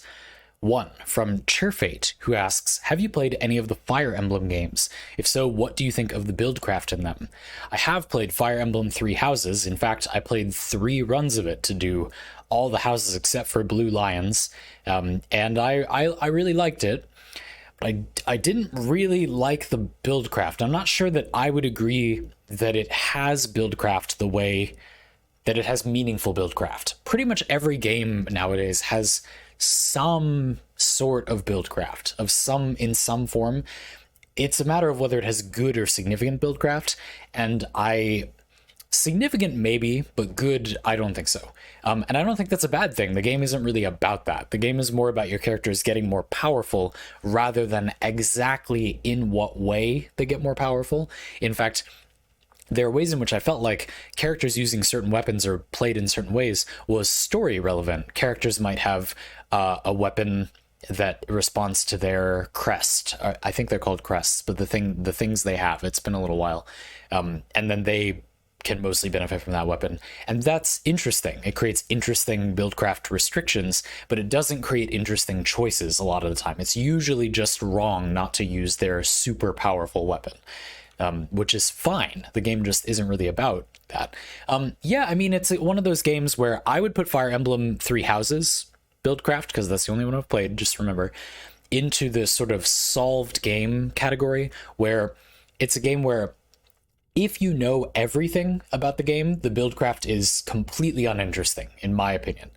You can just make a count. I used Dancer Ferdinand, with that gambit that lets you counter attacks that hit you from range, and then I would just put him in the middle of the enemies, and you would fast forward, and the combat would be like 5 minutes of him dodging everything that hit him and counterattacking with a lightning bolt that had infinite range and one-shotting anything he hit, and then you'd win the fight. And even on a hard difficulty, not the crazy difficulty, but on the hard difficulty, it was very easy to set that up and just win the entire game with only that unit, barring like a few very specific enemies, which, I don't know, the game folds too easily to a well-considered build for it to have good buildcraft, but I just don't think that's the point. You know, it reminds me a little bit of a mechanic in Persona 5 where one of the confidants you can get, her ability or what she does other helpful things, which is great. Mifune, Chihaya Mifune. She has a confidant ability that literally just lets you see what you will get from getting closer to the other characters. You can just look that up on the wiki. Now, again, it's fine. Like, the developers know that, of course, and she has other very useful abilities. It's fine, but I think it's worth noting the game is kind of saying to you there, is there a point if you just look it up? You know what I mean? It's not hard to optimize the build stuff in that game, or in some form optimize sufficiently. The point is to have fun doing it, or to do it for a story purpose. And so that's what I think of the Buildcraft and Fire Emblem Three Houses. Basically, that it's not the point. If that was what you were looking for, I definitely would not recommend playing those games. But it doesn't mean that they're terrible at that either. Maybe for some people, that's what they're looking for. Lion of Comer, the second question for today's archive parlay, asks if there are any particular horror stories or other media that have left a lasting impression on you. There are. Horror stories, I don't know. Other media, yeah, World of Warcraft. I played vanilla World of Warcraft up through Wrath of the Lich King, and it left a huge impression on me. I played with my mom. That was a pretty formative experience. My mom played a gnome mage, and I played a human warlock. And we sure did get killed by warriors. Well, mostly rogues, actually, but also warriors, although mages were supposed to be pretty good against warriors anyway. But yeah, no, it was fun. I raided a little bit. I played some Nathrazim. No, not Nathrazim. What's the Naxxramas? Nathrazim was the server we were on. Naxxramas is a raid. This was so long ago, I don't remember. But anyway, it was very formative to me. It really changed a lot of what I remember playing. I was a melee warlock while I was leveling up, which was actually sort of a thing in vanilla World of Warcraft. It just wasn't that good, and not at higher levels. Anyway, weird. But yeah, that. Horror stories, since you mentioned it, not really a fan, but a thing that is, it's not just horror, but it is a little disturbing and creepy that I recommend, I guess, is Brian David Gilbert's channel. Just watch the videos, and I'm not going to say more. I think it's more fun if it just kind of happens. I think horror is the wrong word. That's not the point of a lot of them, I don't feel. But go take a look. You'll know if you're going to like it pretty quick. Just go watch, and if you're having fun, watch them, and if you don't. Thanks for the questions, folks. As always, I leave links to post questions for this segment at the beginning and the end of every stream in chat. So if there's something you feel is unsaid or that you want to hear said, you can post there, and I'll answer them during the break in the following stream. Looking forward to hearing what you got for me. And now, on with the show. If it makes you feel better, Lion, I should have specified other horror media. If it makes you feel any better, I wouldn't have had anything else to say about. It did cross my mind that maybe you had meant only other horror media, but I wouldn't have had any. I had nothing else to say about it. I just don't like horror things at all. I either don't find them scary, or I find the constant feeling of subtle, you're just a human and this is how humans work, stress, but that's it, just uninteresting. I just don't like horror, to be honest with you. And I mean, no offense to people who enjoy this, I think horror is just kind of a bad genre. I don't think there's much to it. I feel like it's a gimmick, sort of, and I don't like the gimmick. I either think it's just not scary, or it sort of forces you to react in a human way, in a way that it doesn't feel good to me to have. I mean, it's not a problem that you asked about that. I just so you know, I might as well have misinterpreted it because I don't like any other horror-related stuff. Maybe I do. It depends what you mean by horror, I guess. There might be things that you consider horror that I like, but I don't consider horror, maybe. I'm not sure like what, but I guess that's possible. A couple other things. Someone said EU Alliance about World of Warcraft.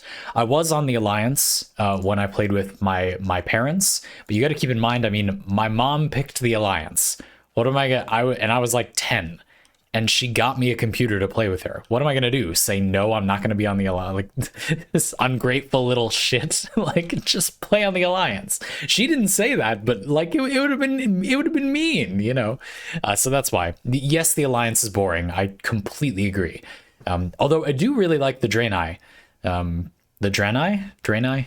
Anyway, I played a male Draenei enhancement shaman for once that came out. Just my first character was a human warlock. But I was a Draenei shaman for a long time. Um, um, um, um, um, My knowledge of the Draenei are not related to game mechanics. Are y'all talking about porn, really? Okay, I should have figured. I should no. I should no. I should have known. It's my fault. I should have known. I should have expected that. I should have expected that. There we go. Um, SN Mortar, earlier you said, I think the default keybinds for PC parkour aren't good at all. I agree. They're objectively bad for your hands on a normal keyboard. If they don't hurt your hand, that's good, but it probably means you just haven't done it too much. If you do the default keybind parkour bindings on PC, you will get wrist problems. Don't do that. If you can at all avoid it, if you can get a different keyboard, or I just have crouch and jump bound to a little button on my mouse, which that's what I'm doing when I'm doing this, which makes it feel way better. That's so much better for your hand. And it's not the type of gameplay automating macro that Digital Extremes doesn't like. It's just an ergonomic macro. It does exactly the same thing you could do as a human player. You just don't have to physically stretch your hand that way. Absolutely. I'm glad you brought that up. Don't do that to yourself. It's not good for you. If you don't play Warframe that much, it's probably fine, but I do, so it's important. Yeah, and then I also saw one other thing about the archive parlay. AC said, I very much wish to pick the captain's brain more on this solved game topic. Sure. Yeah, no, it's something I'm really interested in, and it comes up a lot. This idea about, maybe I should say like a known game, or a solvable equation kind of game. Just the idea like in Fire Emblem Three Houses, where it isn't really a solved game, because the idea of that is more, I guess it is a solved game, but that's more like chess, right? There aren't infinite moves. Like there can theoretically be like an optimal move, I guess. You know what I mean? I guess, I don't know. I actually don't know enough about chess to know if it's like that, but I figure it probably is. Correct me if I'm wrong. It's just an example. But for example, in Magic the Gathering, at most games are like this at high levels. In fact, I wonder if chess is like this at high levels. I don't know that much about chess, but it's an example everybody knows. Yeah, like tic-tac-toe is a comprehensible example of a solved game, where if both players know everything about the game, there's no point in playing. Tic-tac-toe is not a functional contest if both players know all the information. To me, I think one thing about a solved game is it has to be like feasible for like a normal human to know all the information. So that's why maybe it's not helpful to use chess as an example, where it's like maybe it is a solved game in some appreciable way, but it's just like too, you know what I mean? Like it would be unreasonable for a normal human being to know all of that. Wikipedia says it's not expected for chess to be solved. Oh, okay, sure. Yeah, I mean, again, I don't know. Tic-tac-toe is a much better example. Whereas like Magic the Gathering, for example, isn't solved, you know? It's a game where if you know all the information, you will know that there is no correct course of action most of the time.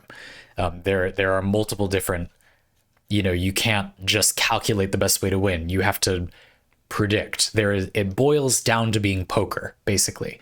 I'm not trying to be reductive. That doesn't make Magic a bad or good game. It's just what you're looking for. Do you want a calculation contest, or do you want you know what I'm trying to say? Like, again, wizard poker. I don't think that's bad, right? I'm just noting. So yeah, Ace, what I should have said when I said solved about like Fire Emblem Three Houses and stuff, I should have said more like it's like a set information game, something like that. It's a game where if you know all the build's interesting decisions are predicated on, I'm just going to do this because we don't have people queued up to race. The build craft decisions they necessitate that you lack information. If you have information, they become uninteresting. which is different from something like Genshin Impact, for example, objectively just has interesting build craft. There are decisions to be made that are interesting. You might not be interested in them, but they are like mathematically interesting, debatable choices, even if you know all of the information. Like if you have like the meta in your head, there are choices. You know, it's not just like one thing is the best. Same thing I would argue in Warframe.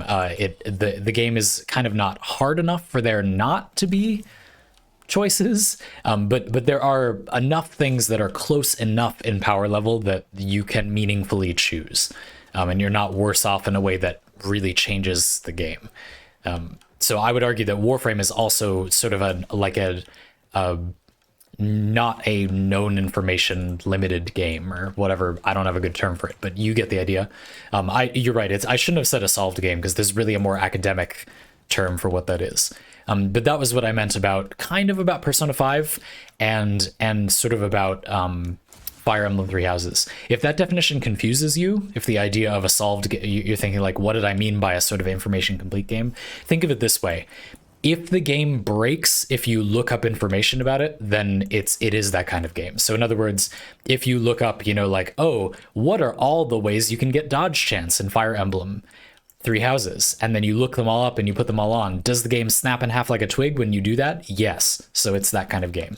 It's the kind of thing where if you didn't look anything up on the internet, there would be a lot of apparent build diversity, but there isn't actual build diversity, which isn't necessarily a bad thing. It just depends what you want. For me, it's like, I'm never going to not know, this is my job. I'm never going to not know that you can look things up on the internet. And so it's like, if the game is like that, if you look things up, like, I'm gonna know, I can't just not, this is my job. I'm gonna know that, so to me, I care about that, but it doesn't mean the game is bad. Like, I enjoyed making builds in Fire Emblem Three Houses, just not for very long because the game is relatively finite in that way.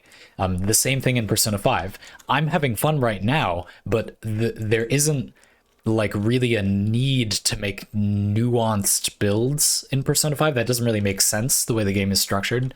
And so I will eventually get bored of that, which is fine. Like, provided that it serves its purpose for the playtime of the game, that's what you need, and it does. So, I mean, I predict that it will. I'm less than half the way through Persona 5, so I don't know. And then there's Royal and Strikers left. So anyway, that's what I meant by that. I hope that makes sense. Let me catch back up a little bit. I saw Middle Shadow Earth. You said, I watched the video you sent in chat. I did not link a video in chat. I linked my entire YouTube channel. What video did you watch? I hope you enjoyed it. Do you have questions about it? Some other examples of solved games that I thought were good examples. Yeah, like Checkers is solved, but it was what I was saying before, like, not in a human intuitive way. Like, Checkers is a solved game, but a regular human won't feel like that. Connect 4 is solved, etc.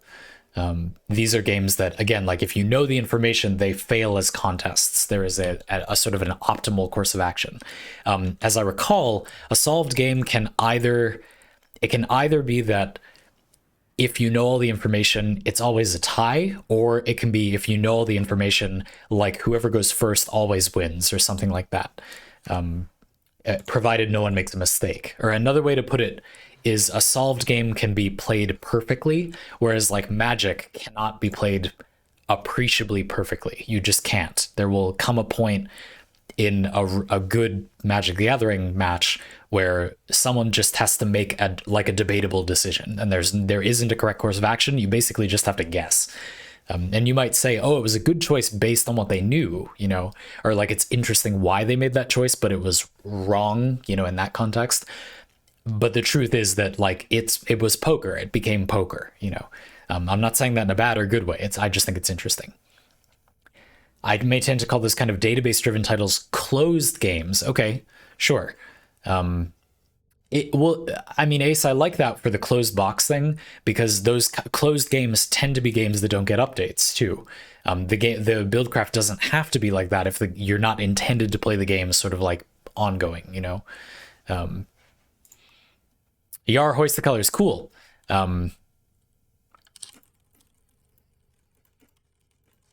We have another person in queue now.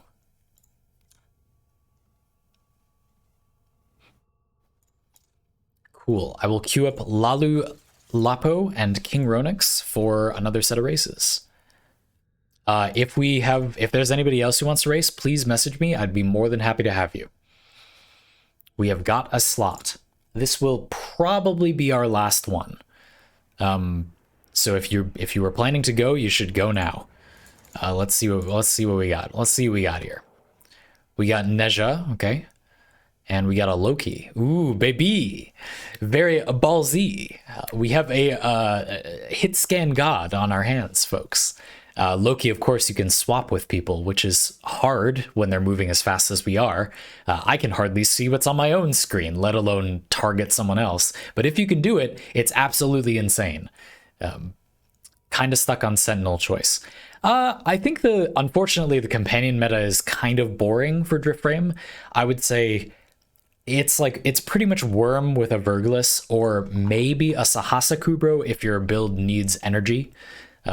But I haven't found many compelling reasons to use anything else. You could maybe do like a Moa, and it might do something good during the capture target thing. I don't know. In my mind, it's pretty much Worm with the Verglis or a Sahasa Kubro.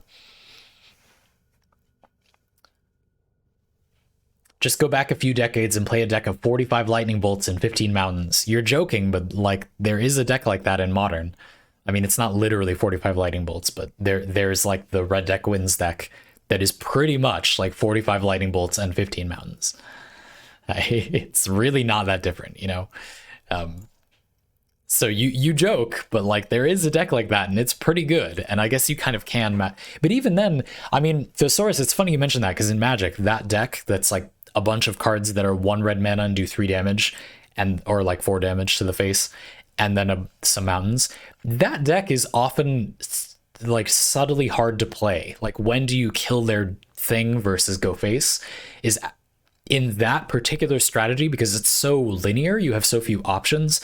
You do often win or lose based on like the skillful decision of whether you kill their creature or not. It's just a fair amount of the time the correct choice is you go all face unless they're a ramp deck, basically. If I had to tell someone how to play one of those decks, if right now the world would end unless I could teach a completely unskilled Magic player how to play that red deck in 1 minute, the advice I would give them is if they play Birds of Paradise or any other 1-mana green creature that taps for mana, kill it. Otherwise, just throw everything at their face and hope they get a bad draw. And that's like 80% of the skill, but the remaining 20% of the skill, like that deck can be hard, to be fair. It is sometimes weirdly complicated to play, but you always bolt the bird, absolutely. Like not always, but if they play Birds of Paradise on turn 1 and you don't cast Lightning Bolt, you are legally required to throw your Magic deck into a fireplace. Like bad player. You do not get to play red. Bolt the bird. Put it on a t-shirt.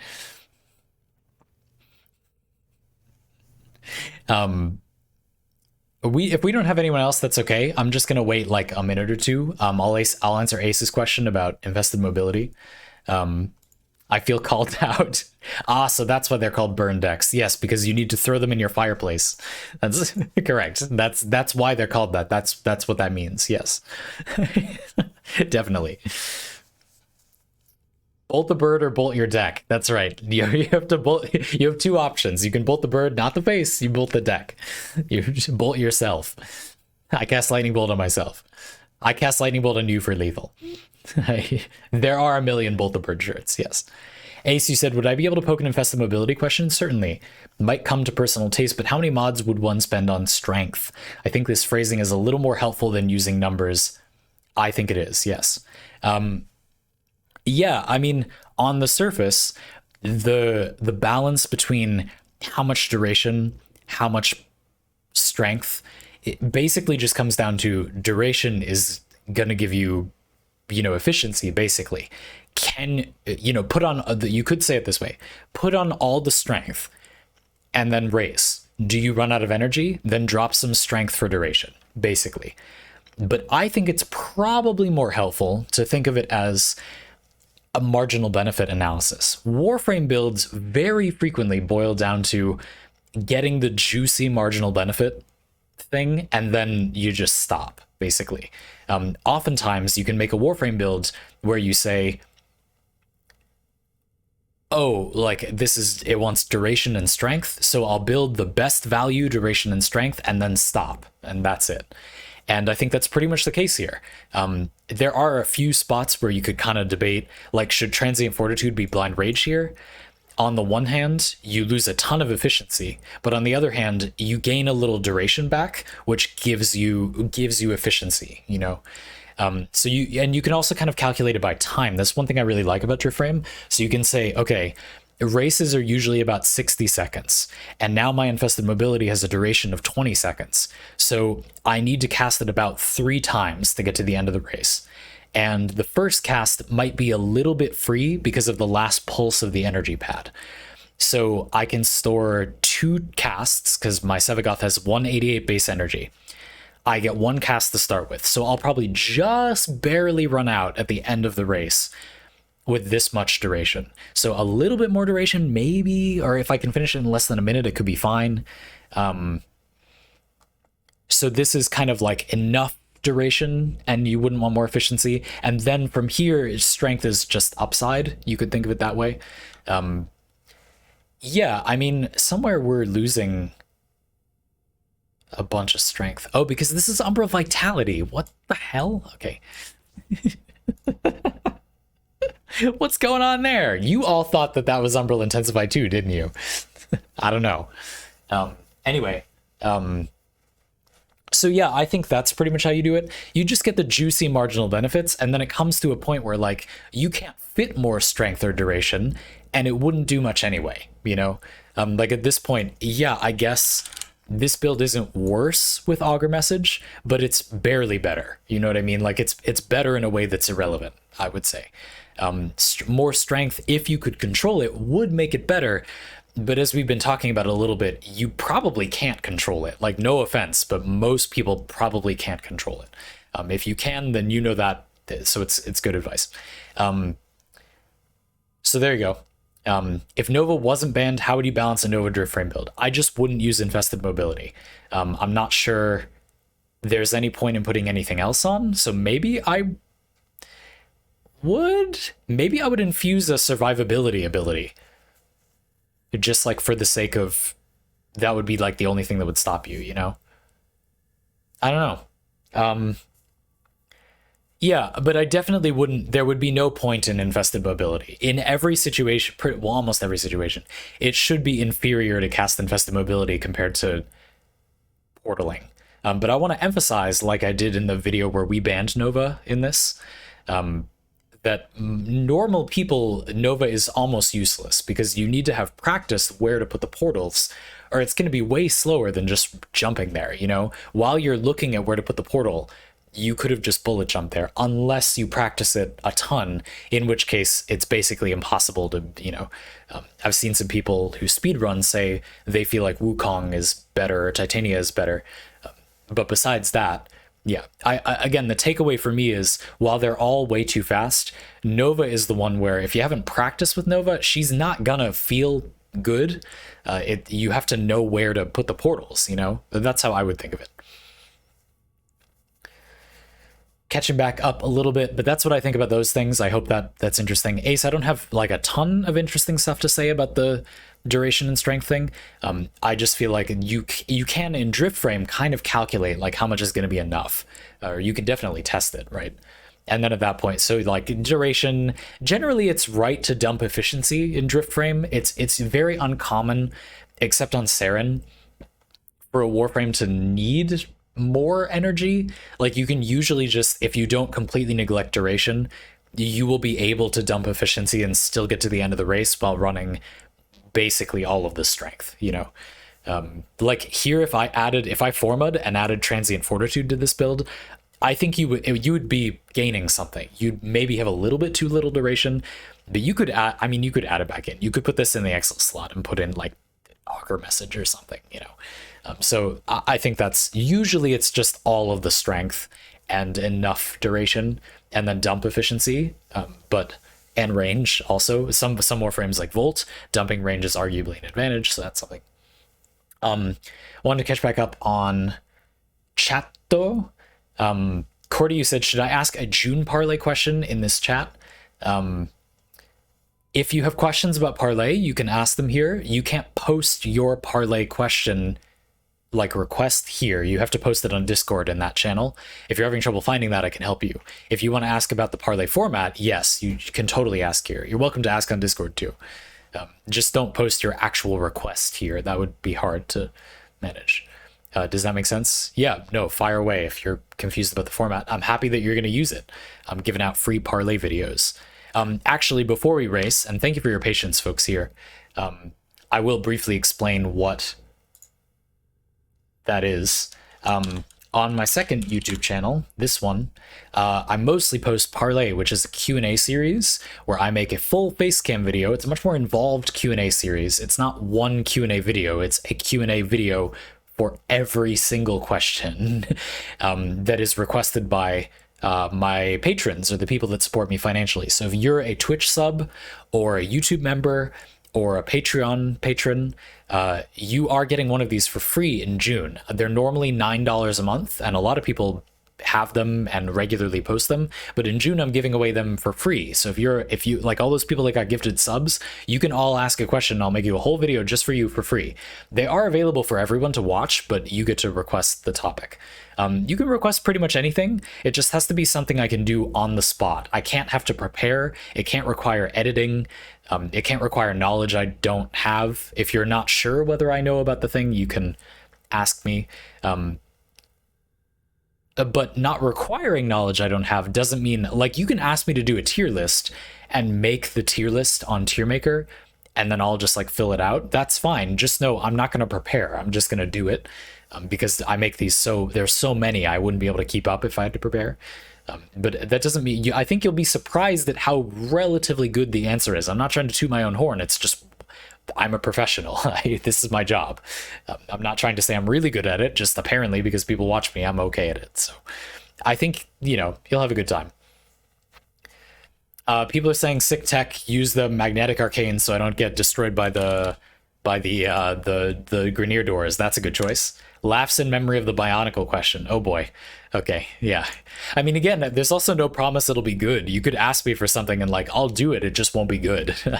Someone made me parody the potion seller thing. Like, I don't think that came out very well, but I did it. Someone asked me to narrate the Bionicle comic, the first Bionicle comic. I don't think it came out very well, but I did it. I'll do it. This is my job, folks. Anyway, let's go. Sweet Bionicle lore. That was right. That was a thing I did. Chat, where are we going? The Zandy Potion Seller was legendary. I'm very glad you liked it. I thought it was sort of bad, but I'm glad people had a lot of fun with it. If you thought it was funny, I did my job, I guess. I tried my best, just not entirely in my wheelhouse.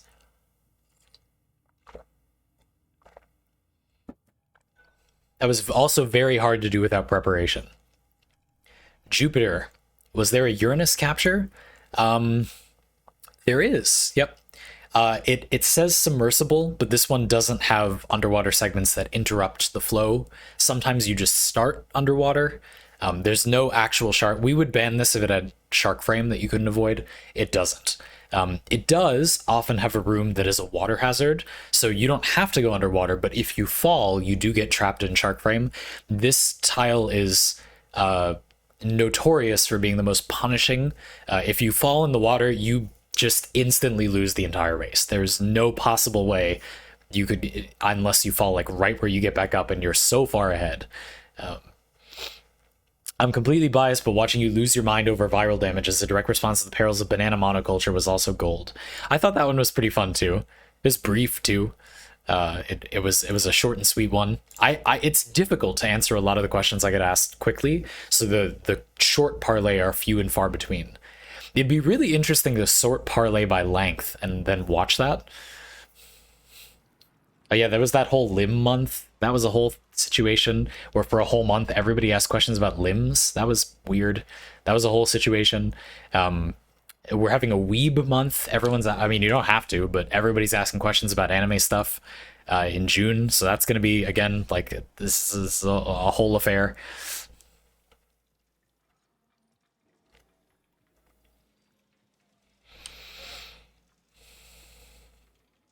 Ronix, and we have Lupo loading in, I think.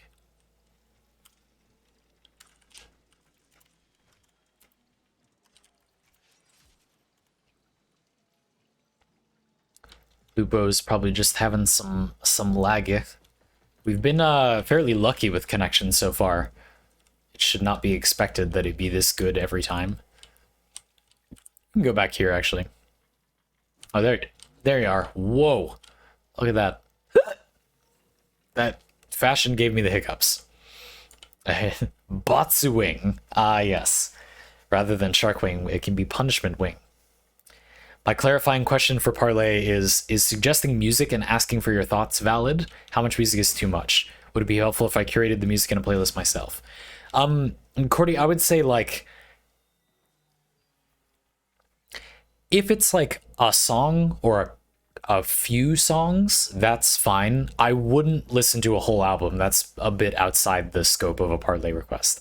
I would say, like, to give you, I don't want to be too, you know, I'm not very strict about it. I try to just do what people request and have faith that you'll, you know, act in good faith about it. I would say, like, if you need a number, maybe like roughly 10 to 15 minutes of prep. But if everyone did that for every single thing, a Parlay would just collapse as a series. So, like, it's probably fine if it's like a few pieces of music. You should probably send me them as videos, like linked videos, because you'll want me to listen to the version you intend, if applicable. If it's like common domain music, it's probably fine. Yeah, you could, like, people have said before, can you like listen to music and do a music theory thing about music in Warframe? That was the thing that I got. I don't think it was like great or ideal for the format, but I'll do it. That's okay. Having me listen to it beforehand and then talk about it, like, that's fine. I could do that. Reactions have been kind of popular. I don't think I'm that good at that, but people seem to like them, so I don't know. You can do it. Yeah, that's fine. It'd be interesting. I don't dislike that format. It's often kind of interesting to get some new stuff. Does that answer your question? I would say it's probably fine.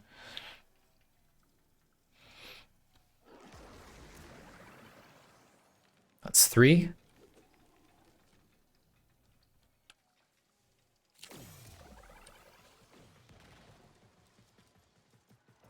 I find it's usually disadvantageous to try to jump around in there. So there we go. Looks like it somewhat paid off because I got ahead of people a little. What? No, my empire! There we go. Okay. I flubbed it, but so did Ronix. It's obviously that way, so you're going to get a huge head start.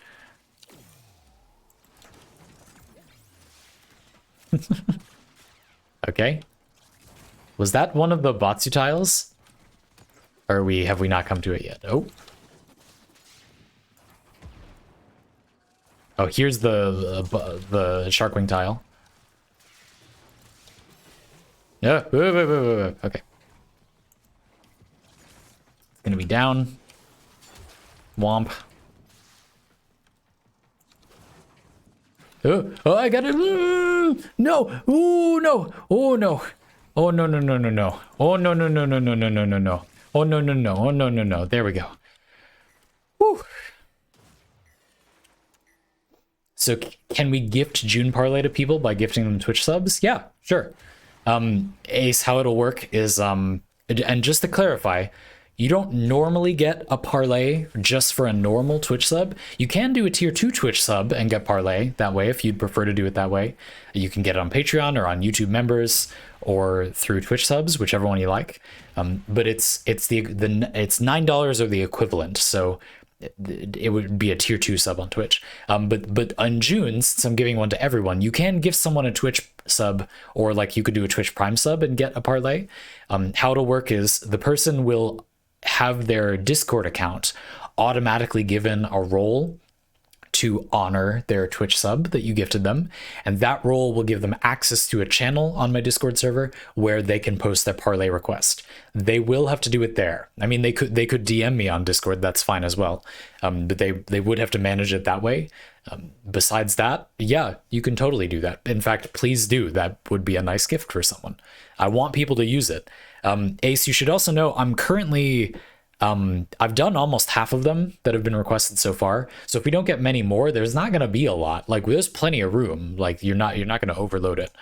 At the moment, I'm a little ahead of schedule on parlay. So what's the source of the "my empire" phrase?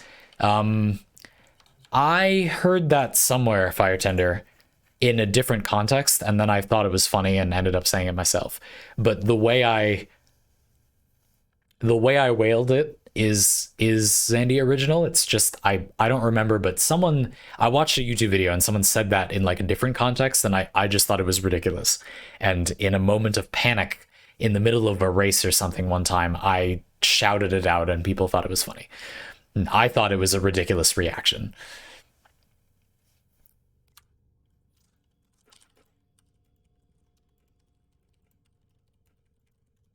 Me with 2 points. Where are we headed, you two?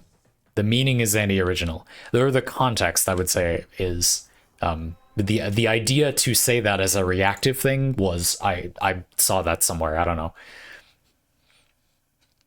Ace Symptomatic. Thanks for gifting a tier 2 sub to Yatagami Odin. That is not only a free parlay for the month, you're also going to get the normal paid parlay for June. 2 parlays. So if you got some time to come up with questions, so go for it. I'm looking forward to it. Ace, thank you very much. I really appreciate it. There's only like 3 people tier 2 sub to me as well, so it's quite unique. But yeah, since you can normally get parlay with a tier 2 sub, in June, that's 2 free parlays. You've all just been really supportive and nice and patient, and I wanted to give you something for free. The source, you said, I qualify for a parlay. What should I do with this Fower? I'm looking forward to it. Again, if you're confused at all about like where you do it, I can happily demonstrate that. Don't worry. More than happy to take care of you. My vote's for Jupiter. Jupy. We're going to Jupiter. Yeah, Yatagami, you have 2 of them. So you'll have access to the normal parlay channel and the one that says free parlay for June.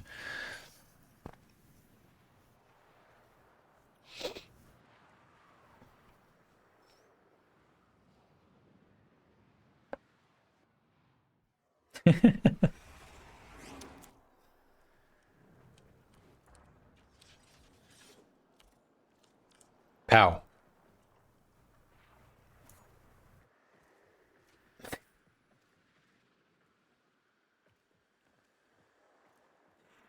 What?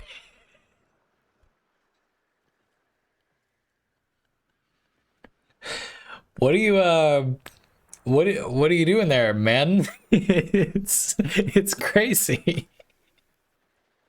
What is that technique? It's you're popping off. Wow.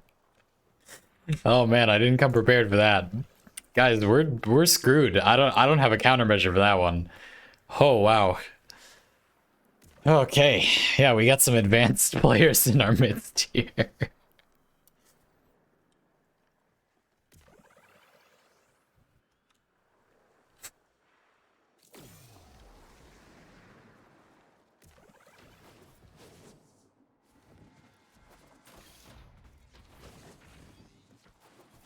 No. Okay, there we go. Say no. Okay.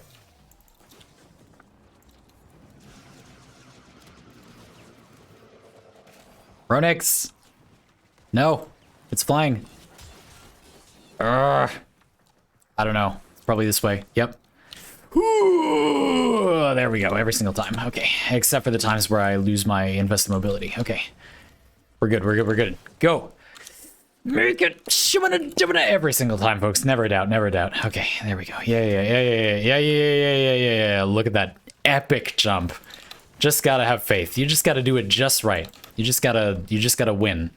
You just gotta be good. Which I definitely am. Okay. Yeah, no, we can be proud of that one, but normally I would say probably don't. You should also bullet jump up that. That was wrong. Only a bad player would do it the way I did. Oh, heroic level jump there. Strategically plunging attacking is interesting to me.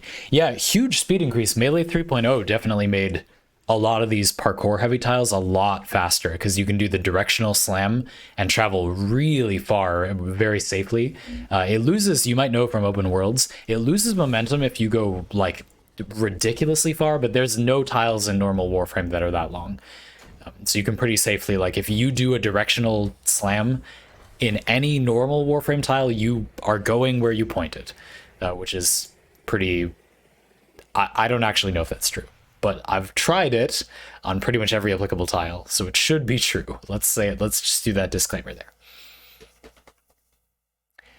Damn level architecture with your insufferable sharp and movement obscuring edges. I know, seriously. Who got the cap again? I actually didn't see. I got extraction. Somebody got the cap.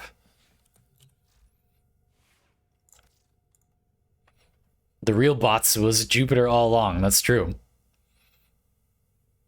Yeah, the non-directional only straight slam was occasionally a speed increase, like on that one Uranus tile.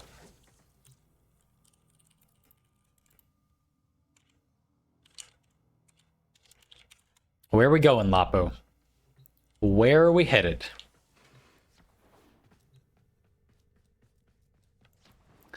Yeah, Ace, I hope I was able to clarify too. You don't have to give them tier 2 subs. You can give them a tier 1 sub and that qualifies for the free one. But it's very generous of you to have gifted a tier 2 one. I just hope it was clear how that worked, that's all. And if it wasn't, I'm also happy to refund you. But yeah, I'm excited that people are doing that. I will make a video probably on the second channel toward the end of May, more formally announcing the June parlay situation, because I want people to know. Ace is also funding my Discord Nitro. Well, that's generous, glorious.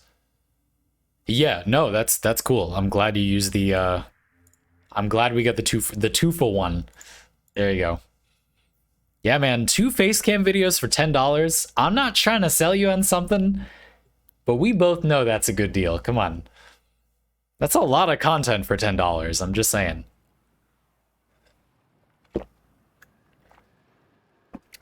The upshot, of course, is that there's really no reason you would care about that unless you liked me, so I guess it's a somewhat non-transferable amount of value, but that's notwithstanding here.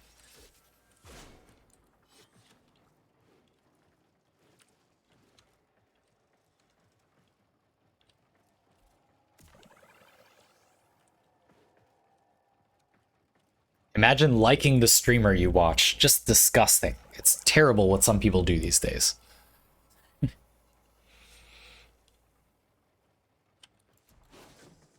was having a weird problem earlier. Let's see if I can fix it this time.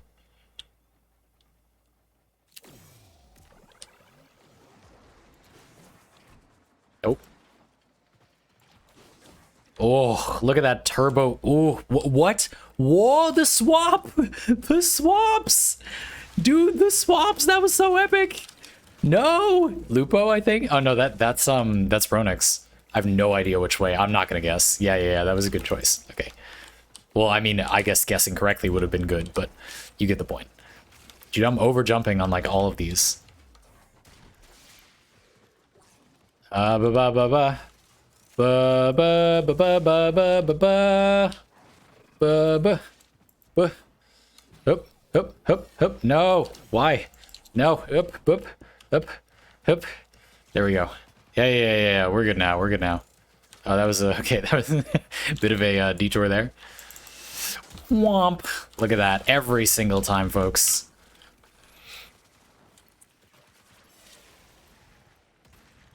Cap was Ronix, I think.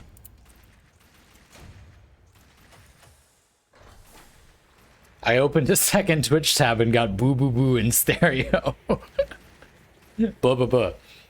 Glorious. Don't mind my subscriber and my hype train badge. I truly loathe Zandy. Definitely. I know. Yeah, I can tell. Dude, that swap was brutal.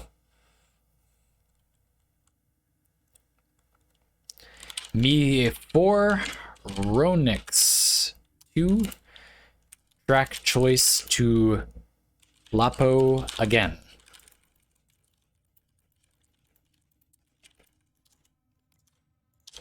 Imagine enjoying what madness that would be. We got 2 more races, folks. Lapo says chat gets the pick this time. Where are we going? Remember, we just can't repeat a track in a set, so we can go anywhere we haven't gone. The Swiss cheese badge. I know, for the longest time, I had no idea what the hype train thing was. I thought it was just like a piece of cheese for some reason.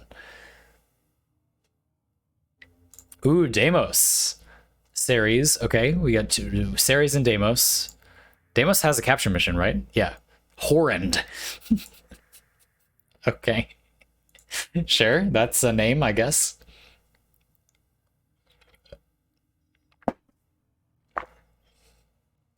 Deimos and Ceres, what's it gonna be, folks? Ah, yes, the hype train badge definitely is a piece of Swiss cheese and not a train. It looks like cheese. Thank you for the 25 bits. I think it looks like you. I'm being silly, but you see it, right? Like you see the cheese. It's a piece of cheese. It's an ugly piece of Swiss cheese. Like if it was cheese, which it isn't. Okay, they both swapped. We're going Deimos. Thank you, Thesaurus and Cordy. Got him. Surprised no one you know IRL has used Parlay to jokingly force you to talk about something slightly embarrassing. That's happened. You just didn't know because the person used the pseudonym. That's happened. One of my friends did that, and Anna did that, and then they later admitted to me that they did it. No, that's happened. Only like twice, but no, that's been a thing. You don't know. Some of these people could be people I know in real life somehow. I just kind of doubt it. I'm pretty open with the people in my real life. I doubt they would need to, but they were pretty funny in the situations where it happened.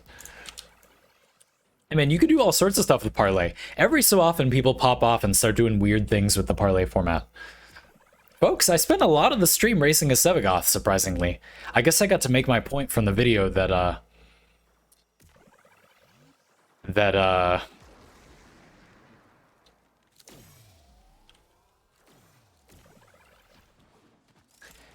Sevagoth, you know, might not have anything that would make him really fast, and is theoretically like the slowest frame in the cast, aside from Lavos in a world with infested mobility. But that doesn't mean slow, just slowest. Right now, the slowest Warframes we have are actually pretty fast. And I guess we really got to see that because I haven't lost that much, so I've been racing as Sevagoth almost the whole time. Okay. Oh boy. All right. Okay. Not sure I deserved some of those bullet jumps, but they worked out. Ronix, maybe I might catch up. Gun it, gun it, gun it. Oh, close. I was close, but you definitely got it.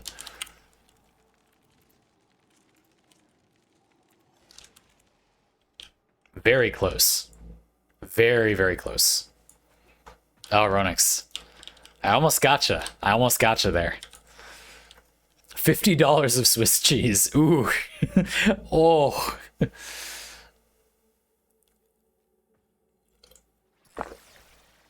Before I joined your chat, I didn't even know how to spell. I didn't even know how to spell. Definitely. And I still don't know. I just wing it every time. Too many same sounding vowels. That's very true. It definitely is one of those words that every time I look at it, I'm like, is that right? I'm an English major. And every single time I look at that, I think, is that how you spell that word that I've spelled like 50,000 times?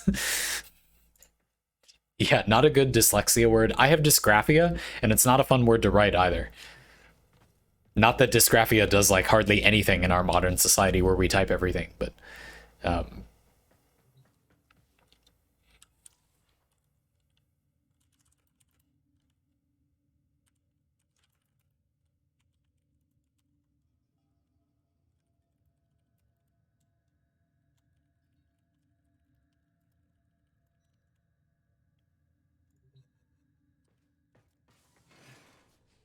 Definitely is definitely an uncanny word. Okay, that's the worst thing anyone has ever done. Thank you. War crime against my brain confirmed.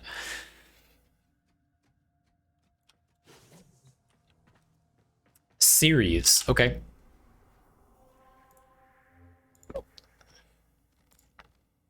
Lex. One of the most popular early DriftFrame tracks, but doesn't come up much anymore. I like this style. It's interesting for DriftFrame.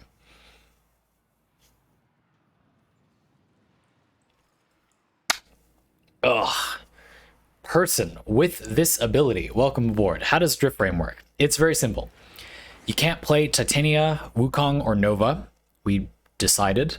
The main reason is that speedrunning already exists, and this is slower, if you want to think of it that way.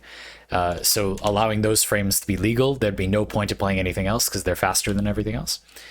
You can't use Operator. Besides that, anything goes. You can't use gear items, though. We pick a capture mission. Capture missions never have friendship doors. So you know those doors where you have to click two things at once? Capture missions never have those. So capture missions are always a straight shot because of the capture target. The capture target wouldn't be able to open a friendship door, so they're programmed not to have them. I sit down an energy pad, which I ran out of. Okay, yikes, that's a curveball.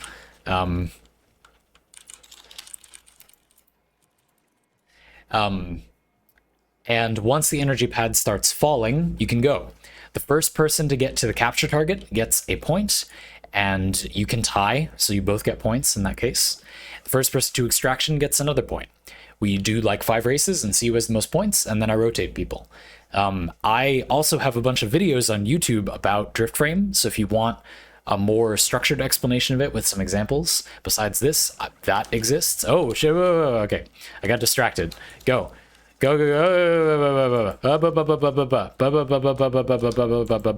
No. Yes. Okay, there we go. We're back in business, folks. No, my empire. Okay, which way is it? Where's extraction? What is extraction? Probably this way? This way, this way, this way? I'm feeling this way. I am incorrect. I'm feeling wrong. Waypoints. What are waypoints? Okay, there we go. What? What? What are waypoints? It says it's that way. Welcome to DriftFrame. Welcome to DriftFrame. The true opponent. Not your other racers, but the waypoint system. Ooh, that was a good slam. Okay, okay. We're back in it. We're back in it. Well, the waypoint system is so bad that we're back in it. Okay. Okay. Okay. Okay. Okay. Okay. Okay. No, no, no, no, no, no, no, no, no, no, no, no, no. Oh, no, I choked at the last second. Oh. Okay, anyway, there you go. We should build some energy pizzas after this race. Ronix got cap. I don't even know about extraction there. That was like, I don't even know. That was a lot of wrong turns. It was. That was a lot of waypoint trolls. A lot of mistakes on my part, but also a lot of waypoint tomfoolery was in there. I don't even know who got extraction there. It might have been me, but I feel like I was effectively tied with... Isn't there a blueprint to make like 100 of these now? Anyway. Lapo says, I got it first. I think we should do one more. It's not good enough. Rematch. Do it again. Do it again. We gotta go back. Old tomfoolery gin. Ooh, nice. Delicious.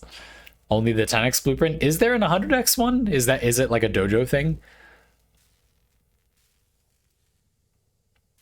Let's go get... I'll do it after...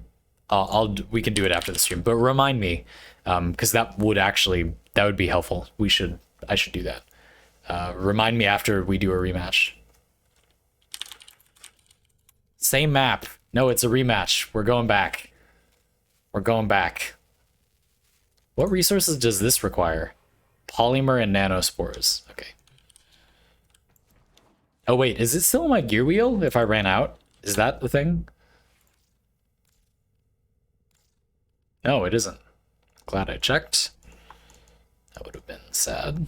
Dude, I ran out of energy plates. What are you gonna do? I don't really use these in missions very often, but for Durif.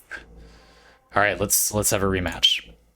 So I hope the format makes sense. Again, you could do like first to 5 points or something, but because a lot of people don't get to play DriftFrame without this stream, you know, to matchmake basically, this is effectively a matchmaking service for people to DriftFrame with. I like to just do like we do 5 races so that people have enough time to race, so people get to race a bunch. But it's not really necessary. Generally, someone has pulled ahead pretty clearly by like 3 or 4. Who's the slowest frame? Debatable, but Lavos can't cast Infested Mobility with 100% uptime. Lavos has cooldowns, but on duration-based abilities, Lavos' cooldown starts after the duration ends. So he can't... Lavos is the only Warframe in the game that can't have Infested Mobility up 100% of the time. That is the slowest in a way. Sevagoth is also the slowest in a different way. Sevagoth, if you have the prime variant of every frame that has one, Sevagoth has the slowest sprint speed of any frame, but by an insignificant amount. Like, it doesn't matter, but he technically does. And then, yeah, like if you don't have prime variants, there are a few, I think like Frost is the slowest maybe, but again, by a relatively insignificant amount. By sprint speed, if you count prime frames as the same frame, which I think you should, it's Sevagoth. But in practice, it's not really. Realistically, it's actually, I think it's this way. Hold on. Yep, good thing I went back. In practice, it's Lavos, because every Warframe can use Infested Mobility with 100% uptime except for Lavos. And that matters far, far more than having than anything else, really. Also, yeah, like at some point, because of Infested Mobility, performance matters a lot more. Like being able to control the speed matters way more than... If the slowest frame in the game can achieve that level of speed, it matters much more that you can control the speed correctly. We play against people... We have matches where someone is playing like the slowest frame and someone is playing Volt, like one of the faster frames, all the time, and the slower frame frequently wins simply because at this point speed is really not the determining factor. That's why I like Infested Mobility, because it de-emphasizes which Warframe you choose and makes it more of a choice rather than which one is good. Some Warframes are better than others, like technically.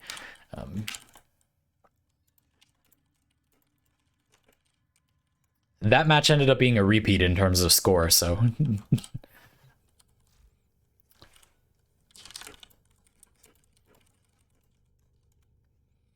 I thought that was a spicy one, though. Yeah, and then energy cost, right? Like how much energy a Warframe has. But even then, Warframes that have like 150 energy or so generally have enough energy to use Infested Mobility until the end of the race. So even that, like, arguably doesn't matter. There's just a few weird exceptions where it comes up. So really, it's just technique. And there are, you know, plenty of Warframes like Gauss, for example, that have a very relevant ability. Like, it's definitely an advantage to have it, but not if you don't use it in a way that is any good, you know? Which is one of my favorite things about DriftFrame. In its modern form is that it's much more of a style and skill activity, yet it's sort of a slowed down version of a speedrunning format. It is basically a speedrunning format, but it's the main point of it compared to other like actual speedrunning is it's slower, like deliberately slower, which I think is kind of cool personally. I don't know where the energy thing is. Where am I going? Also, we got to show our awesome looking dojo decorated by Dyer. I don't know if they're here, but look at how sick this looks. Corpus Lab. Nice. You got it.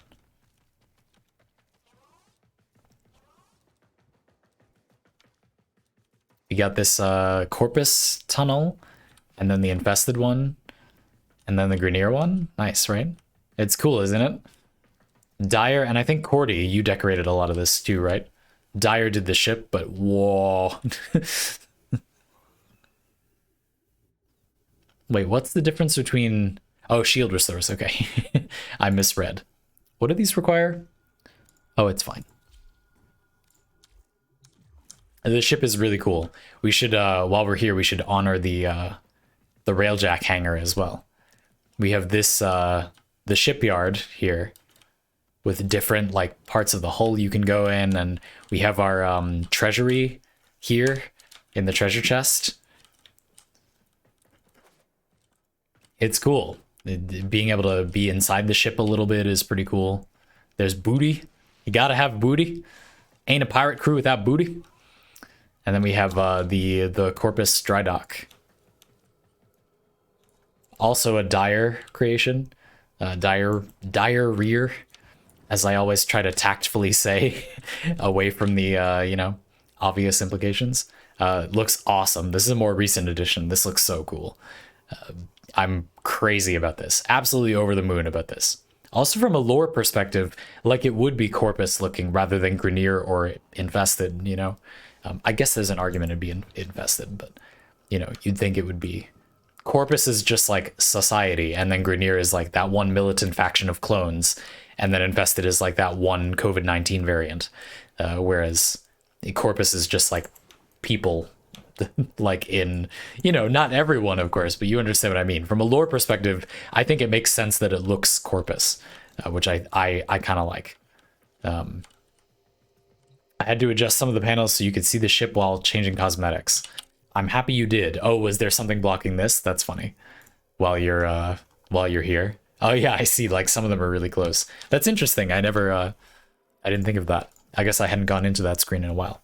Well, thanks for racing, folks. It was a good set of runs. Let's talk about what's happening next. Well, the first thing that's happening is I'm going to build some energy pizzas.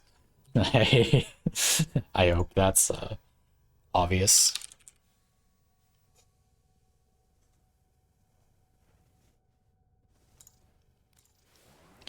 Ace, I don't remember what happened to the desk. I can go back and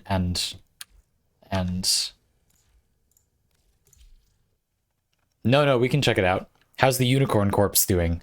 Still very dead. Still providing the water of youth, or well, its blood to everybody involved. You know, Ace is getting a little dry. Not gonna lie, a little smelly. The unicorn corpse is a nickname for a little tunnel toy that we have for our cats. The Energy Pizza Bakery is going to be humming away for a little while. That's true. But now that I have the 100 blueprint, yeah, the Zandy desk got taken down, which is fine. It's kind of sad, but we don't. I don't have the same setup anymore. I am eventually going to get the cats back in here. I have good news for regulars to the stream. The AC is fixed, finally. So when I record Witchcraft, there will be air conditioning, which, what a concept, right? Because the air conditioning is fixed, we can theoretically open the doors without... The air conditioning was fixed in here and then broken in the other room, but now it's fixed both places. So we can, again, theoretically, keep the doors open, provided we cat-proof this room. And that means the cats could be on the stream again. And I will tell you, our cats really want to be in here. So it's not going to be very hard to get them to be... You might be thinking, but what if they just don't come in? They really want to be in here. I don't think it's going to be difficult to... in fact...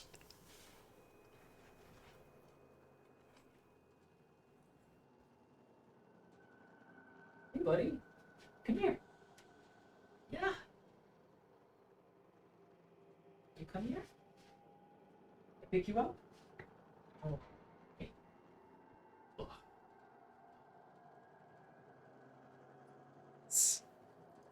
It was extremely easy to find this puppers. He came right over. Good boy. Oh. Oh, he got down. He left. But it was extremely easy to get him to come, so... yeah, the point is, it's not going to be difficult to get them to show up on the stream. They want to be in here. What's that about a unicorpse? It's just like it's a silly tunnel toy that that we have for them. You know, like you get cats like a little tunnel thing, um, and then they'll run through it and stuff. We just have one that's shaped like a unicorn, so we've jokingly called it the unicorn corpse. So they get to play chest burster. Okay, that's dark but true. Yeah, Feather, I don't know. I mean, we've let them in here sometimes though. They might get bored after a bit, but they do seem to like kind of loafing around. Ace, it should be in the comments too. Message me on Discord. I'll address it right after the stream. So folks, what's going to happen is I'm going to end the stream, and in about an hour or so, like about an hour, it's going to start up again. I'm going to eat dinner and just like take a break. In an hour or so, we're going to stream Warframe again for a couple more hours. It won't be a short stream. It will be about as long as this one was. We're just going to stream normal Warframe. It's going to be with a raid from Digital Extremes. So that will be a thing, but we're essentially just streaming Warframe just like before. We did DriftFrame so far today, so we'll also get a normal stream. Jesus, rip your stamina. I get a hour-long break. It's fine. No big deal. I appreciate the sympathy, but it's honestly fine. I'm not really tired. I had a fairly restful beginning of this week, so I'm also fueled up. And you got to remember that in about a week and a half, I get to take a break as well. I really like streaming, but I do overall need a break. In the long term, I do feel a little worn down. I do think I need a little break, but just because I never take one, I don't think in the grand scheme of things, I really enjoyed streaming for all the time that I did. I just never taking a break is not good for you, you know. I'm more making myself, and I'll be honest with you all. I can't promise you I won't stream during that month because I like streaming. I will want to stream during that month. I genuinely like doing it.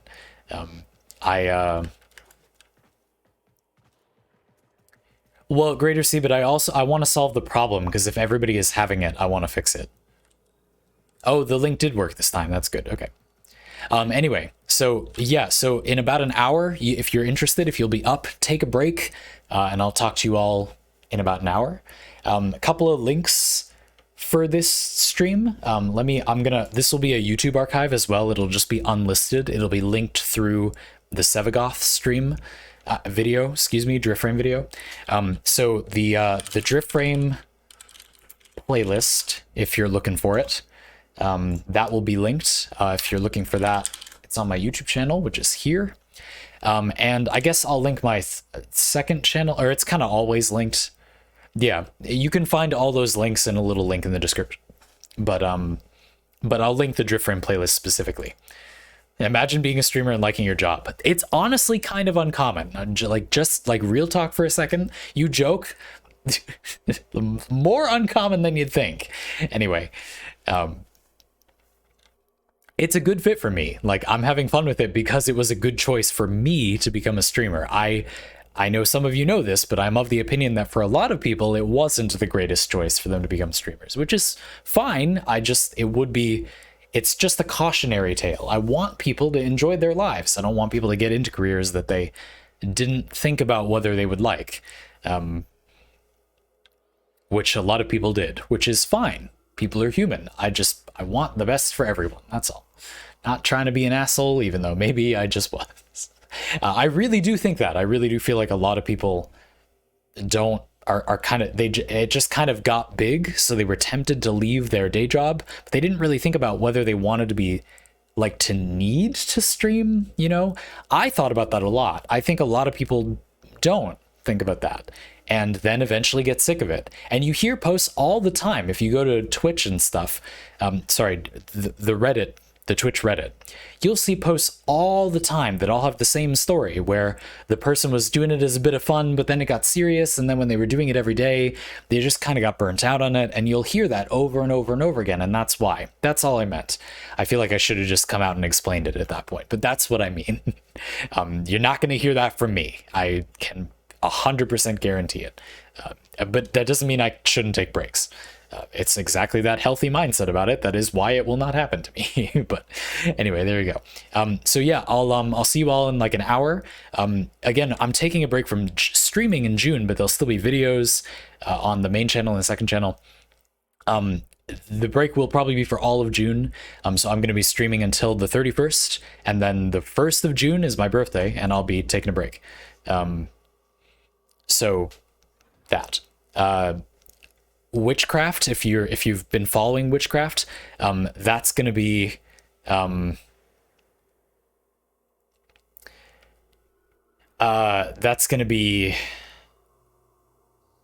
sorry, I'm spacing out for a sec. My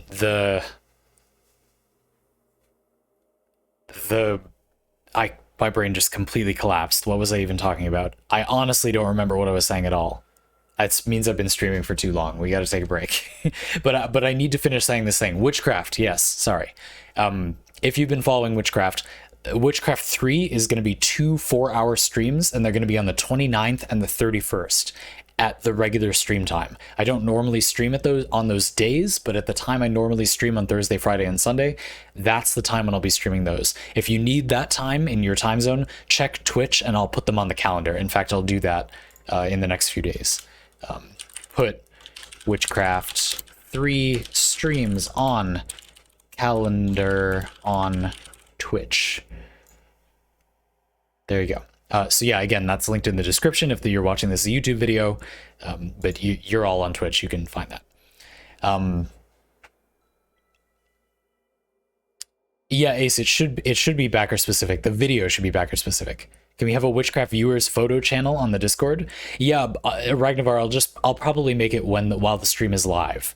I'm not going to make it before necessarily, but yes, that is something I wanted to do, to see viewer submitted sandwiches. But there's a lot planned too. There's some totally insane sandwiches in videos 2 and then the 2 video 3 streams. So I hope you're looking forward to it. Bring your sandwich questions. That'll be next week. Sensation, welcome back. I'm glad you got to stop by for a little bit. It has been a little while. How you doing? I am a Gemini. According to Anna, my girlfriend, who's a little bit into astrology, she says I'm a Gemini, but then you have like 2 other signs, and it's double Scorpio. So that's interesting. I don't really know what that means, but it interests me that I have 2 of the thing. Do you have a Patreon or PayPal to send a gift? If you would like to support what I'm doing financially, it's generous of you to ask. Yeah, there are a lot of ways. You have a lot of options. I would rather that you do it the way you like to. If you want a subscription thing, you can do Patreon or YouTube members or Twitch subscriptions. You should know that I get more of the money through Patreon, and then less, but relatively more of the money through YouTube members, and the least of the money through Twitch subscriptions. So if that's what you want, that's how that works. On the other hand, you get the most benefits on Twitch, and then less on YouTube, and then less on Patreon. I offer the same stuff on my end, but like on Twitch, for example, Twitch takes half the money, but you don't see ads on my channel. Whereas on Patreon, Patreon only takes 1/10 of the money, but they don't provide you any perks that I don't. You see what I mean? So you kind of I get more money, but that doesn't mean you get more benefit. I want you to pay the same thing and then pick what you like. That's what I'm trying to say. And so you do that if you're interested. Those links are in the info section of my channel, but here's the Patreon, and you know where my YouTube is. If you want to do that, you can tip me as well. You can just tip through I don't remember how to link that, but anyway, it's in the info thing on Twitch. If you want, you can do that. You should know that bits give me 1 penny per bit. So generally Twitch takes a cut there, but they take less of a cut than a sub per unit of money. So that is another thing to keep in mind. Again, I want you to pick the one you want. I hope you understand. I'm happy you asked, and I want you to know what will happen to your money, which you are graciously offering to support me with, if you give it to me in a certain place. I don't care which one you pick, it's fine. Obviously, I get more money if you do it on Patreon versus like Twitch, for example. But at the end of the day, what matters much more to me is that you're willing to support me at all. How much for? Pish posh, that's up to you. That's your situation. to be honest with you, the feeling I often have doing this job is, to be honest, and not to pressure anyone, like everybody who owns an internet connection can give $1 to someone that they like watching. So it's not really a matter of whether you can support the person you watch. It's a matter of what it's worth to you. And for a lot of people watching right now or in general, it's probably not worth $1 to them. But for some people it is. And all I want is that if it's worth that to you, it means a lot to me when people are willing to do that. That's the only thing I care about. You have absolutely no pressure to pay for the thing I'm making. It's free. It's intended to be free. The glory is that it's free, and then the people who think it's valuable to them can pay for it. And if we have enough people, then that supports it. And it can be, everybody can have the best of every world. That was formulated better in my head. Okay, I'll see you all in an hour. Thanks for watching. We'll keep on keeping on.